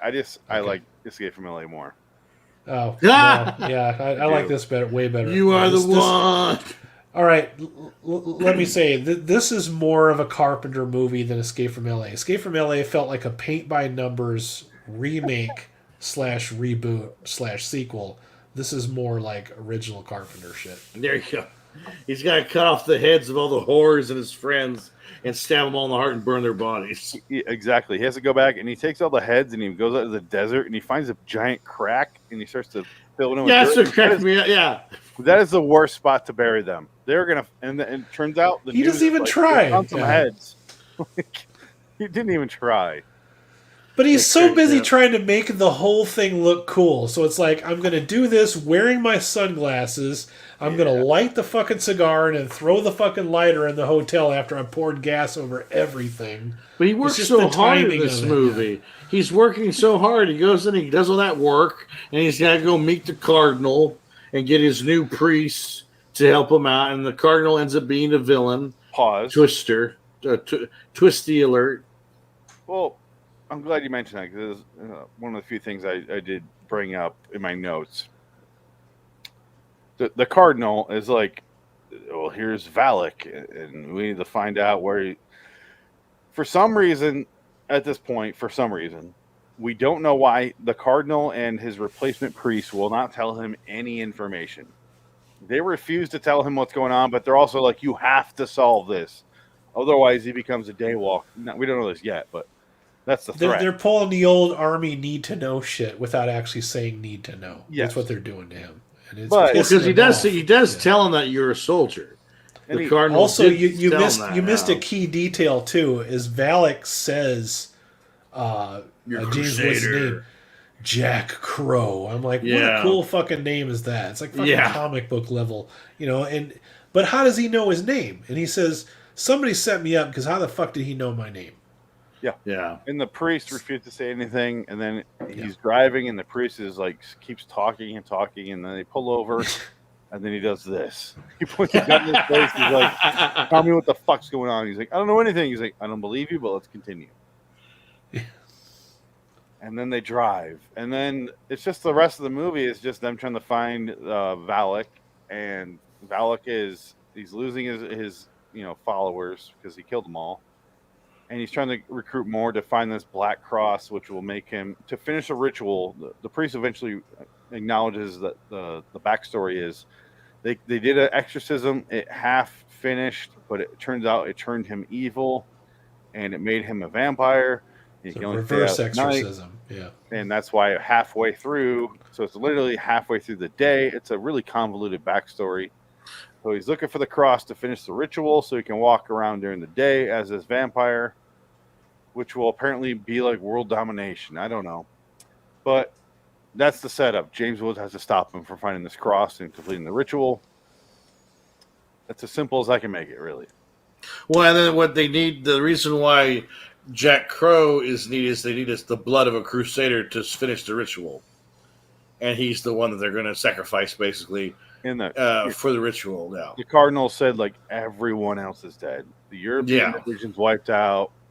And you assume it's Valak that's wiping these people out. Yeah. So it makes you think, if James Wood just stood still in the hotel room, he'd been fine. Well, there you go. Because Valak couldn't kill him. He needed his blood for the ritual. Yeah, yeah. He could have stood there and been like, your mother's pussy smelly. And just said like horrible shit that James Wood says in this movie. Well, the problem, the only issue that I have with this movie is the priest, the new priest. He's in like a convenience store while they're prepping Jack Crow for the sacrifice, and it's like they cut between him in the store and look at that. She's just so hot. I lost my train of thought. That was my point. The priest comes out and he blows the priest in the back with a shotgun. But it's like he heard all the exposition from inside the convenience store. Because like they keep flashing back and forth between him, and he's like looking around and he's scared, and he gets his strength back, and he gets the shotgun from under the register of the store, and he's on the roof. And the first thing he does is he blows the cardinal away in the back. He blows him, shoots him in the back, basically. All the way up from the top of the roof. Too. All the way with a shotgun, with a sawed-off shotgun. Fucking sawed-off That's shotgun. hard to do, but whatever. Did anyone think that the priest was going to be played by Fisher Stevens? Yeah. The whole time I was seeing the priest, I was thinking Guillermo del Toro, but maybe that's just the accent. Yeah. I thought it was Fisher Stevens in the opening scene, and I'm like, no, that's not him. What else? we I'm got? at the Cardinal. Sorry, It looks like Priest. Martin Henderson too. Martin Yeah, Henderson. the Cardinal was Guillermo del Toro, and Yeah. there. Well, the Cardinal's somebody famous who's a foreign actor. I'm sure he is. Well, I can't really. I don't think it was Franco Nero, but it was. Let's finish off the plot there so we can talk about spoilers and stuff. But basically, they show up at this place in New Mexico, and they find out that they're there. Cheryl Lee's leading the entire way. She's seeing all this shit. She goes, "They're in there." They go in there, and then, like Dick said, they have a whole thing where they need his blood, and they need to get this to complete the ritual. The priest is alive, but he's hiding it behind some counter. He's the elderly lady behind a counter in a small town, as Protam said. And then he goes up on top and he shoots the cardinal in the back. And then but it's a power move because he's like, "Hey, you need a cardinal there to finish it. Why don't you go fuck yourselves? If you need to finish this with me, shotgun to his chin. Like, make a move, I'll blow my brains out." And then the Valak is like holds a flaming torch over James Woods, and he's like, "Oh, well, if you do that, I'll burn him." I'm like, no matter what, you're both dead, so fucking blow your brains out and you're done. But I don't know why this ritual had to be completed this night. Why couldn't they go find someone else tomorrow? I don't know why. It didn't matter, apparently, because they John Carpenter. They had the. I'm like, he's dead. If he blows his brains out, go find someone else tomorrow or in a week or in a month. You've waited 600 years for this. You have another week in you, right? But apparently not. And then it's really just Charlie bites Daniel Baldwin. Daniel Baldwin lives, and he shows up, and he does the harpoon thing again in James Woods' cross above the fire pit. Pulls him out of there, and it looks like the dummy was knocked off. Even looked like the dummy got a concussion when it landed on the ground. And then they drive out of there. He gets out of there, and then he goes in to fight the main vampire. Apparently, it's after dark, so they can't kill him. Even though he shoulder rolls into a pillar and it knocks it down. Sunlight hits him. No. The ending is it's after the sun came up, right? That's what The ending is exactly like Fright Night. The exact same fucking thing. And then he burns alive. He does the fireworks thing. But that's the ending. But let's break it down. Frank Darabont. They go, and because they crash their vehicle in, I don't know, the first 20 minutes, and they have to steal another vehicle to get out of there to go find out more information on Valak. This is before he goes and talks to the Cardinal. And Daniel Baldwin walks up on a guy who's filling his car with gas. And I was sitting there watching it, I don't know, noon today. And Matala walks into the room and she sits down with me, and I'm like, "I'm watching a vampire movie. Don't ask any questions. I'm not going to have any for you." He's like, "Okay. You watching this tonight?" I'm like, "Yeah." And I was like, "He's going to steal a car." Is that Frank Darabont? I was like, "What the fuck?" I was like, "The director of Holy shit!" And she's like, "What?" And I was like, I looked it up. I'm like, "That is him. Why the fuck is he in this movie?" I have no idea. It's Frank Darabont. It's Gene Parmesan. But he steals his car and drives off, and that's the end of Frank Darabont. I'm like, why was he in this? It was so random. That's funny. Probably buddies with John Carpenter. Seems like absolutely. the two of them would get along. Yeah. Oh, absolutely. Yeah. It's just weird that why bother? It would make sense because John Carpenter's usually friends with people that are very outside Hollywood. Like, Carpenter's definitely not in that inner circle, man. He fucking hates the whole group of them. So that's why he didn't go farther, you know. Oh, I forgot Shirley was in Winter's Bone. Who does she play in that? I don't know. April. I don't remember that part. Okay. Well, she gave me a Winter's Bone. That's for sure. Yeah. Okay, there that shot right there. I love that shot of all of them coming up out of the dirt. That was very cool. I'm trying to find. My only problem with that shot is it went on a minute too long. It is really. Yeah, but it just look cool though. Just watch all it because those are people coming up out of the actors coming up out of the dirt, man. Yeah, it's well done. Okay, you know, no CG or nothing. It's just a neat visual. I'm gonna stop screen sharing and then I'll share it when they start here, which they are right now. There we go. Should be the It goes start on. of. Way too long. It's the start of a Marilyn Manson video from 1994. Yeah. Beautiful The beautiful people, the beautiful people. Ah! Beautiful people, the beautiful people. You can't see the forest full of trees, but Can't smell your own shit on your knees. I like how there's a Japanese vampire. I thought that was funny. I've seen a couple of those Japanese horror movies on Joe Bob Briggs. I am not a fan of those. They're Some of wacky. those- they are. they hop. Yeah. Why do they hop? But Right I like here? to see. There you go, classical Right. Carpenter stare right there. Just the whole look of them. It's still Yeah. going, but I'll stop here because Yeah. they take so long to get out of their graves. Yeah. And it's like, God damn end.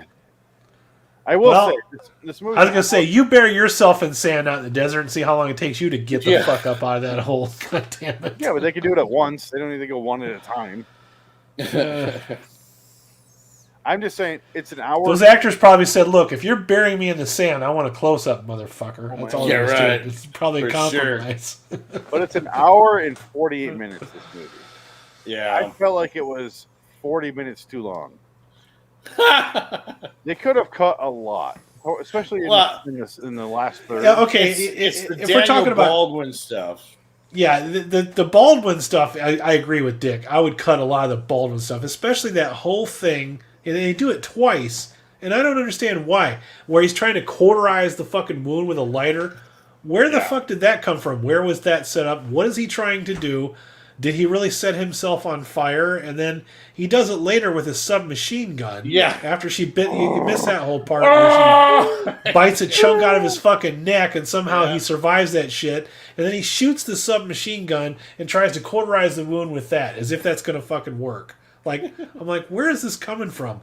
Yes, all of the Daniel Baldwin stuff sucked in this movie. And I That's guess the there parts is that I don't like. Yeah, it's awful. What cracks me up is, according to IMDb trivia, that part was originally for Alec Baldwin, Yeah. and he gave it to him like his little loser brother. Yep. Like, He he was too left the busy that room. week. He left the room to take a successful phone call and was like, I don't know, Daniel, here. And threw it to his brother.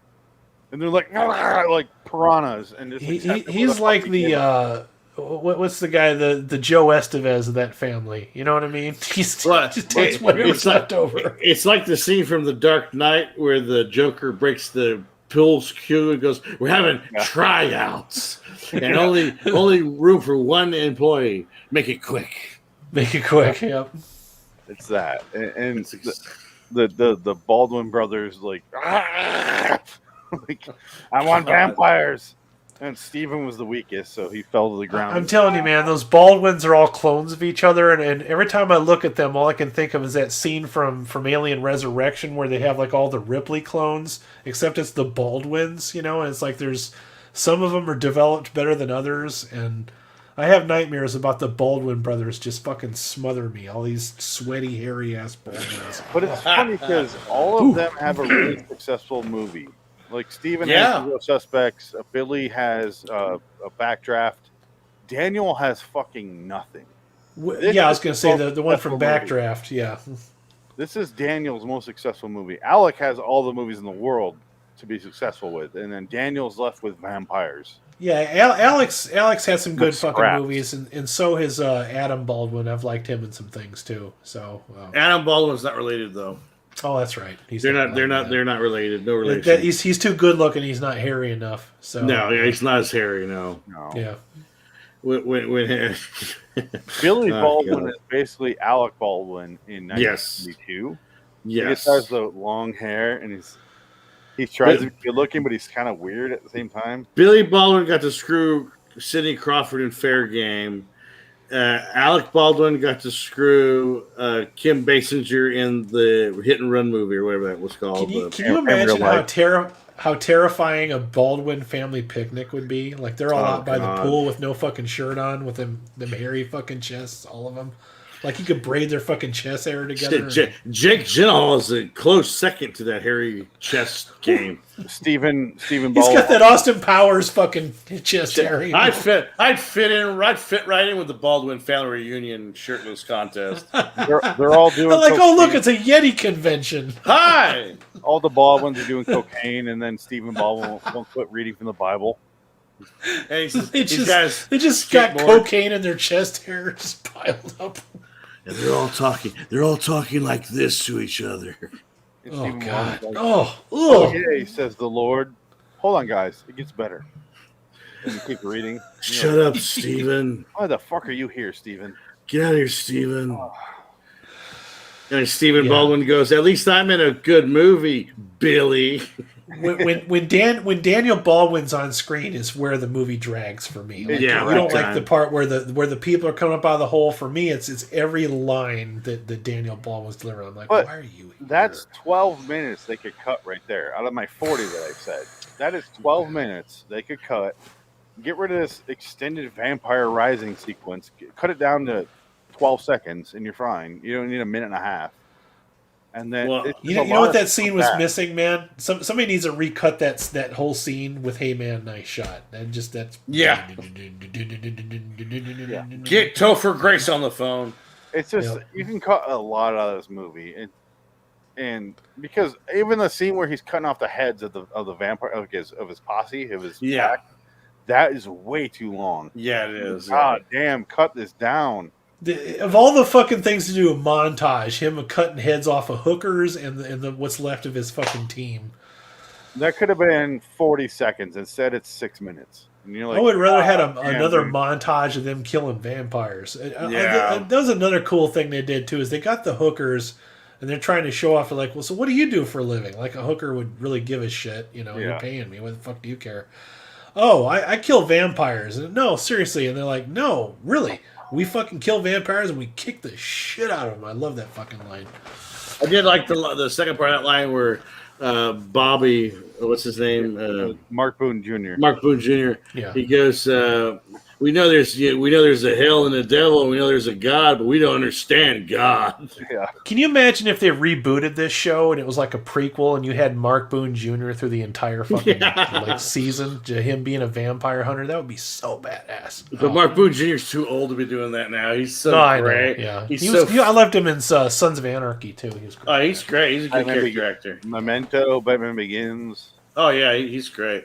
Yeah, well, he's in Insomnia too, wasn't he? Oh no, Yeah. Memento. I'm sorry. Memento. He was Memento. Yeah, he hotel was guy. the hotel guy. Yeah, I was double charging you. Sorry. There you you'll go. forget.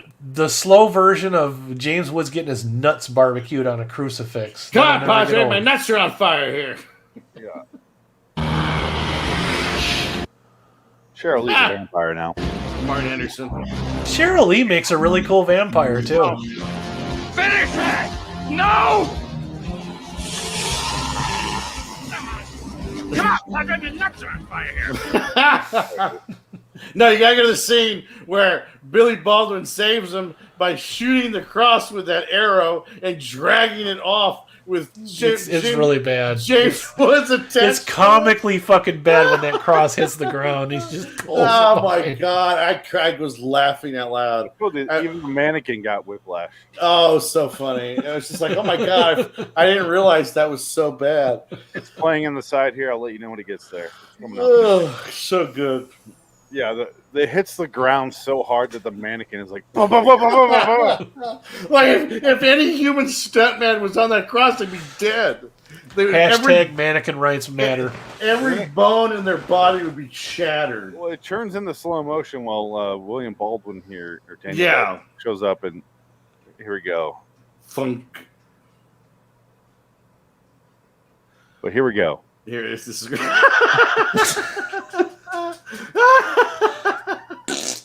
Oh, Right there. that's so funny. Okay, which one's better, guys? That one or the Titanic one that we watched, Night to Remember? Titanic's Titanic's still better. pretty good. Oh, I was yeah. gonna say the Night to Remember dummy was my favorite. Oh yeah, Yeah. absolutely. All right, here we That's go. got again. legendary crash test dummies.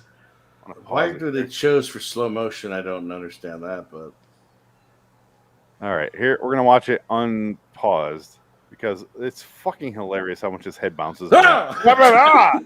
Ah! No human being would ever survive that, not without No. permanent fucking damage for the rest of his life. They are Like brain James dead. Woods should be eating his breakfast through straws for the rest of his life after that.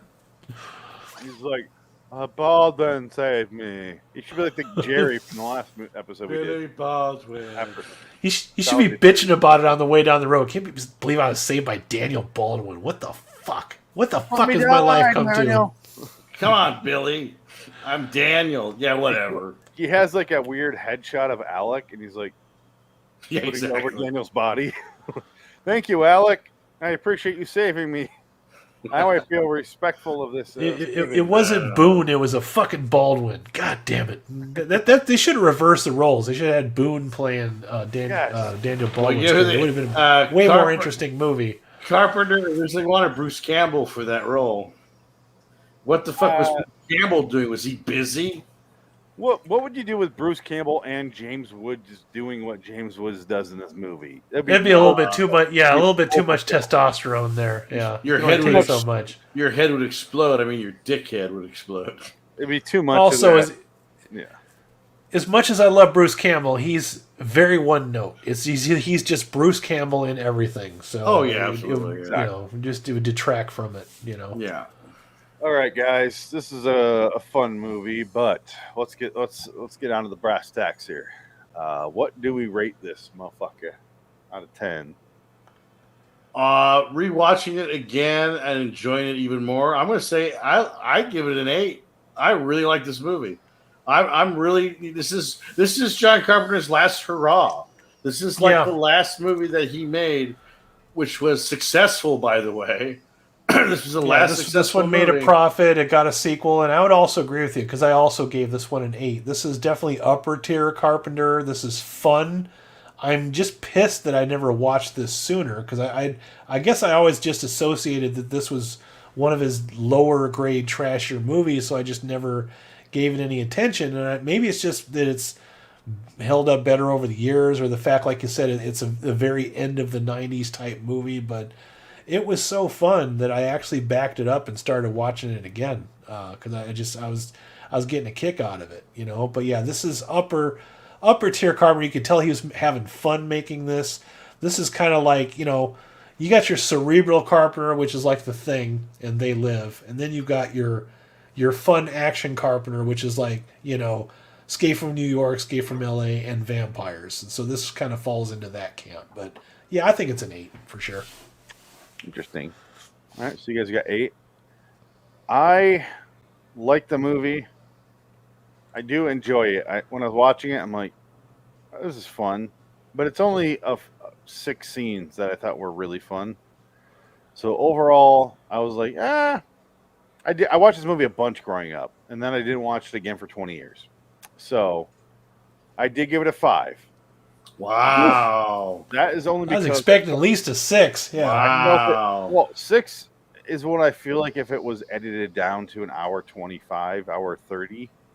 But with almost 2 hours, I was like, this is dragging so much in this scene. And it's a lot of scenes that are just waiting outside a hotel. And they're like, I'm like, can we get the fucking, like, hurry the fuck up. It's not So you don't appreciate all the overly cool James Woods scenes with, you know, him lighting up the cigarette and putting the sunglasses on and, you know, having the you don't like all that kind of stuff. This would be an 8. Because see, that's the Western stuff that you kind of missed out on when you were watching. But it. what about that's Cheryl? why those scenes are there? Yeah. What about how about an extra star for Cheryl Lee's ass? That There you gets go. 10. I'm trying to Well, find that should at least bring it up a letter. Yeah, it should at least bring it up to a 6. No, that's a 10. No. But Yeah. Cheryl Lee's ass goes from 4 to 5 or 5 to 6, and then it goes pacing back down to 5. Oh, But man. if it were shorter by half an hour, I would. This would be a solid fucking movie. It really would. Every other Carpenter movie is an hour 40. This is an hour 48, and that 8 minutes apparently is a huge difference. That's what did for you. I was The 8 so- minutes. I was like, come 8 on. minutes, a whole fucking letter grade for 8 minutes. 8 minutes of Daniel Baldwin. The problem is, the movie has a lot of weird shit where it just veers off course for way too long. Oh yeah, there's plot holes that are big enough you could drive a truck through it. I mean, it trips over its own plot a couple of times. You know, we pointed out a couple things, and it's kind of a Carpenter thing too. But his villains are not always the most interesting. Like I really liked, like Lo Pan from Big Trouble in Little China, but you're thinking to yourself, like, really, in how many thousand years you couldn't find another girl with fucking green eyes? Are you fucking kidding me right now? You said the same thing with this guy. Like, 600 some fucking years, you can do this ceremony another day. It's like, They don't really set up why it has to be done. Like, at least they did that on Blade. They said, well, this is, according to this calendar and the Earth alignment and all this kind of bullshit, this ceremony has to be done right fucking now. They don't set that up in this movie. Yeah. So this is the set, the location from The Way of the Gun, one of my favorite movies. It's the same little Mexican town. But you'll see, when did they show it? They show a little well, and that's the giveaway. Where the shit is this? I think Cheryl Lee makes a cool vampire, too. Well, this was all shot in New Mexico, so it's somewhere in New Mexico. I like at the beginning, the first line is like, some New Mexican shithole. Yeah. Yeah. Oh, here it is. Okay.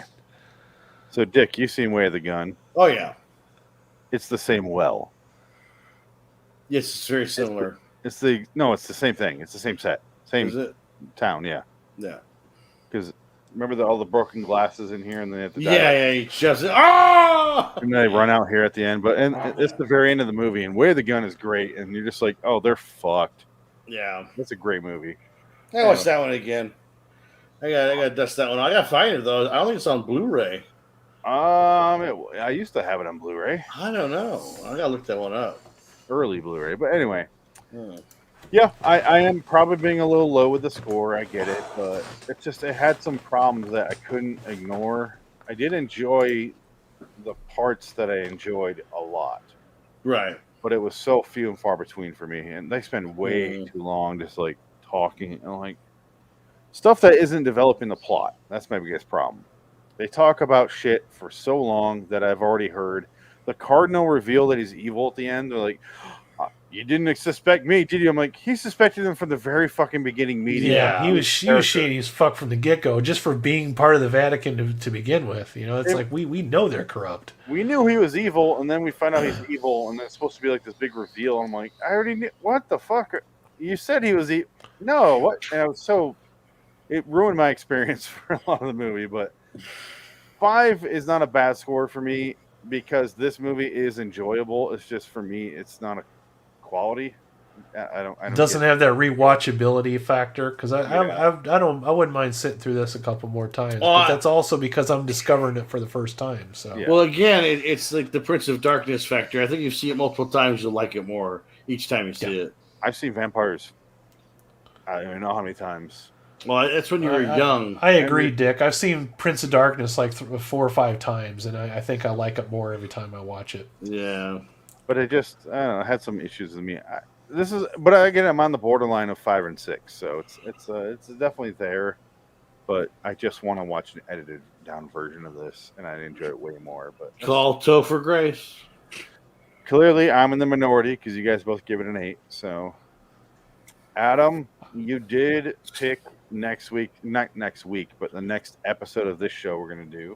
Yeah. Do you want to tell our audience what you picked? We're going to watch John Carpenter's Body Bags, which is fun because this is an anthology podcast, and it's also a John Carpenter podcast, and it's a John Carpenter hosted anthology movie. It's kind of like his version of Creepshow. And it's not Starman. Not an podcast, but yeah. It's not Starman, and it's not The Fog. You're welcome. Anthology is a whole separate podcast. Yeah, but I told you a million times I like anthology movies, and this is a John Carpenter hosted anthology movie. It's horror movies, short stories in a horror movie in the same movie, like several short stories. Tobe Hooper did one third of it, right? Also, I'm just going to give you a heads up warning: you will see Mark Hamill's bare naked taint. I wish we could coincide this with gather ye acorns. Yeah, because it would be a Mark Hamill evening. But gather ye taints. And let me announce now. I teased it before, but I have officially settled on it. So as of now, we're going to start, going back and forth between the 3 shows. So next week we'll be on this show and on the live show. If you're on the podcast, we're going to start going every 3rd week. If you're on the live stream on YouTube, we're going next week. Will be John Frankenheimer review. We're doing Andersonville. Oh yeah. After that we're doing. I still haven't gotten my drive yet. What? I haven't got it yet. What the fuck? Yeah, I don't know. Maybe someone stole it. I don't know. I haven't received it yet. I haven't gotten. Lawyer fucked him. Lawyer fucked him. Yeah, I don't know. Oh, great. Look around a little deeper and let me know. I haven't. I've been waiting for it for a while. I haven't seen anything. Why are you just now telling me is beyond me? Well, Yeah, I didn't think about it until right now. Phoenix, do you have a tracking number for that? Yeah, but I don't. It's There been you so go. long. Yeah, I didn't think I needed it. I thought you just got it. Because I've been having trouble with shit getting shipped to me too. It depends on the carrier, honestly. If it's post office, it's hit or miss. But if it's FedEx, it's fucking gone. Forget it. Yeah. I'm sure it'll be in the mail tomorrow. Now that we talk about it, I've had so many issues with FedEx in the past year that I'm fucking done with that company. I hate FedEx. I despise them. I sent it via UPS, so let me know. Okay, I don't have the issues with them, but Anyway, it could be different from California. So it's going to go John Carpenter, John Frankenheimer, Nick Cage. Next week, Andersonville, John Frankenheimer. Week after that, Season of the Witch, Nick Cage. And then we're back to Adam's pick, which is Body Bags from 1993. there you go. So we will talk about that then. So in the meantime, smoke them if you got them. I'm kind of glad you picked that because I did, if you remember, a few episodes ago in this show, I did say I would pick Body Bags next, and then I just forgot and picked vampires. Oops. Yeah.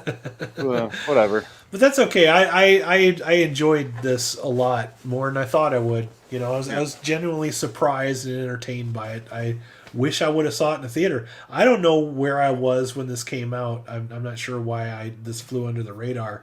But I also, for some reason, you're going to think this is weird, I get this mixed up with Prince of Darkness. And I think it's because both of them have such generic names that they kind of flow together. Like either one could be interchangeable. So I get this mixed up with that sometimes. But it's not anywhere remotely like that movie. There's a lot of fun Carpenter in this to be found. Mostly with shots. And there's some fun stuff.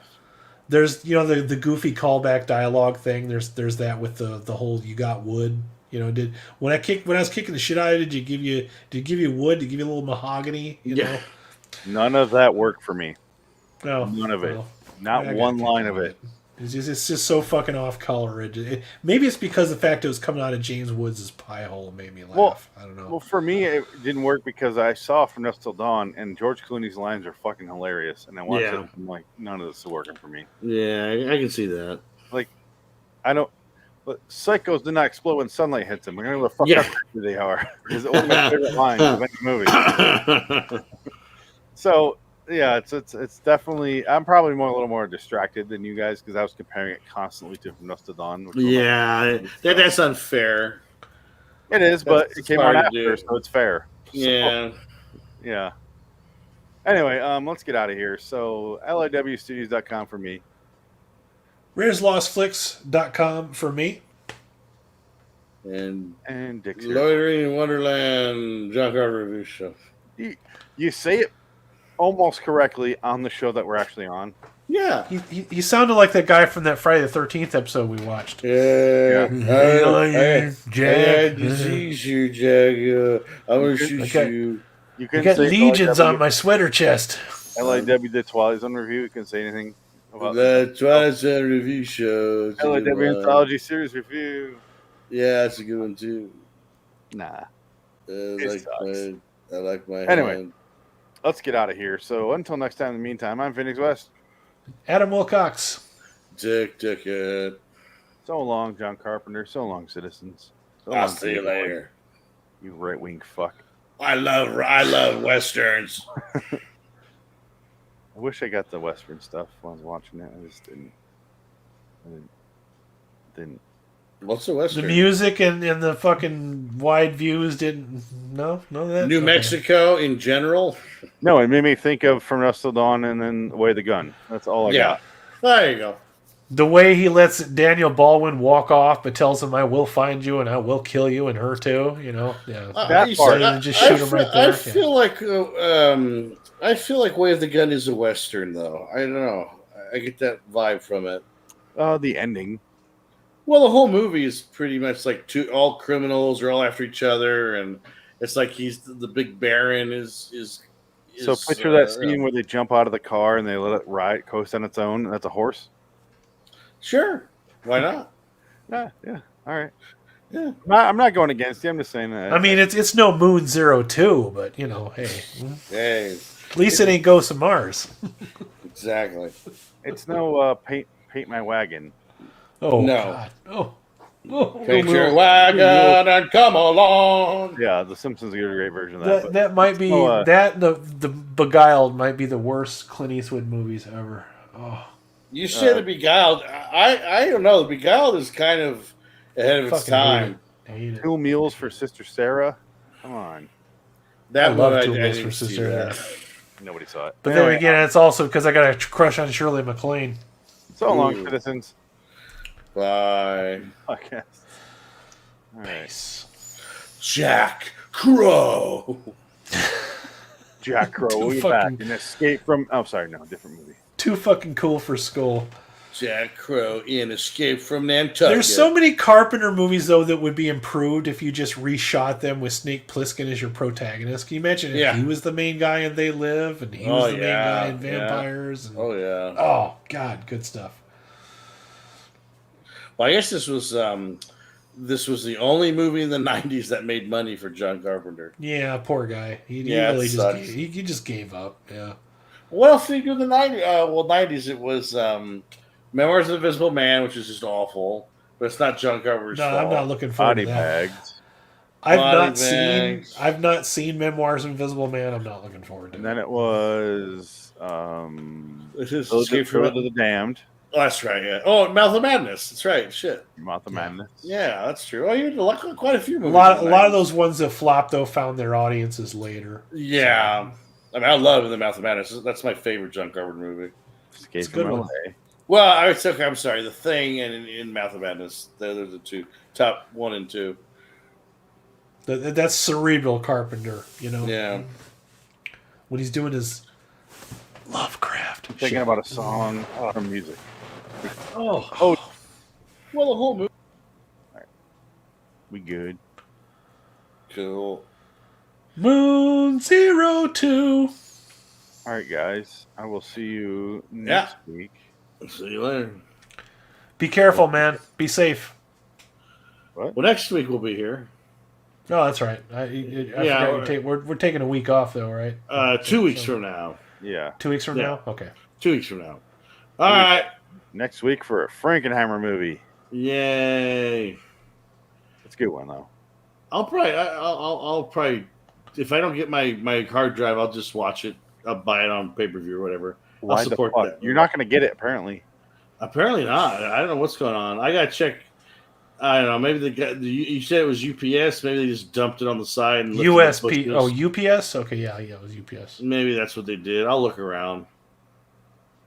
I will try to find my receipt and tracking number because I don't know what the fuck that was. Got lost in with all his porno in the brown vanilla envelopes. Put it in the glory hole. All right, with guys. Frank. Okay. Bye. Bye. Later, fellas. Bye.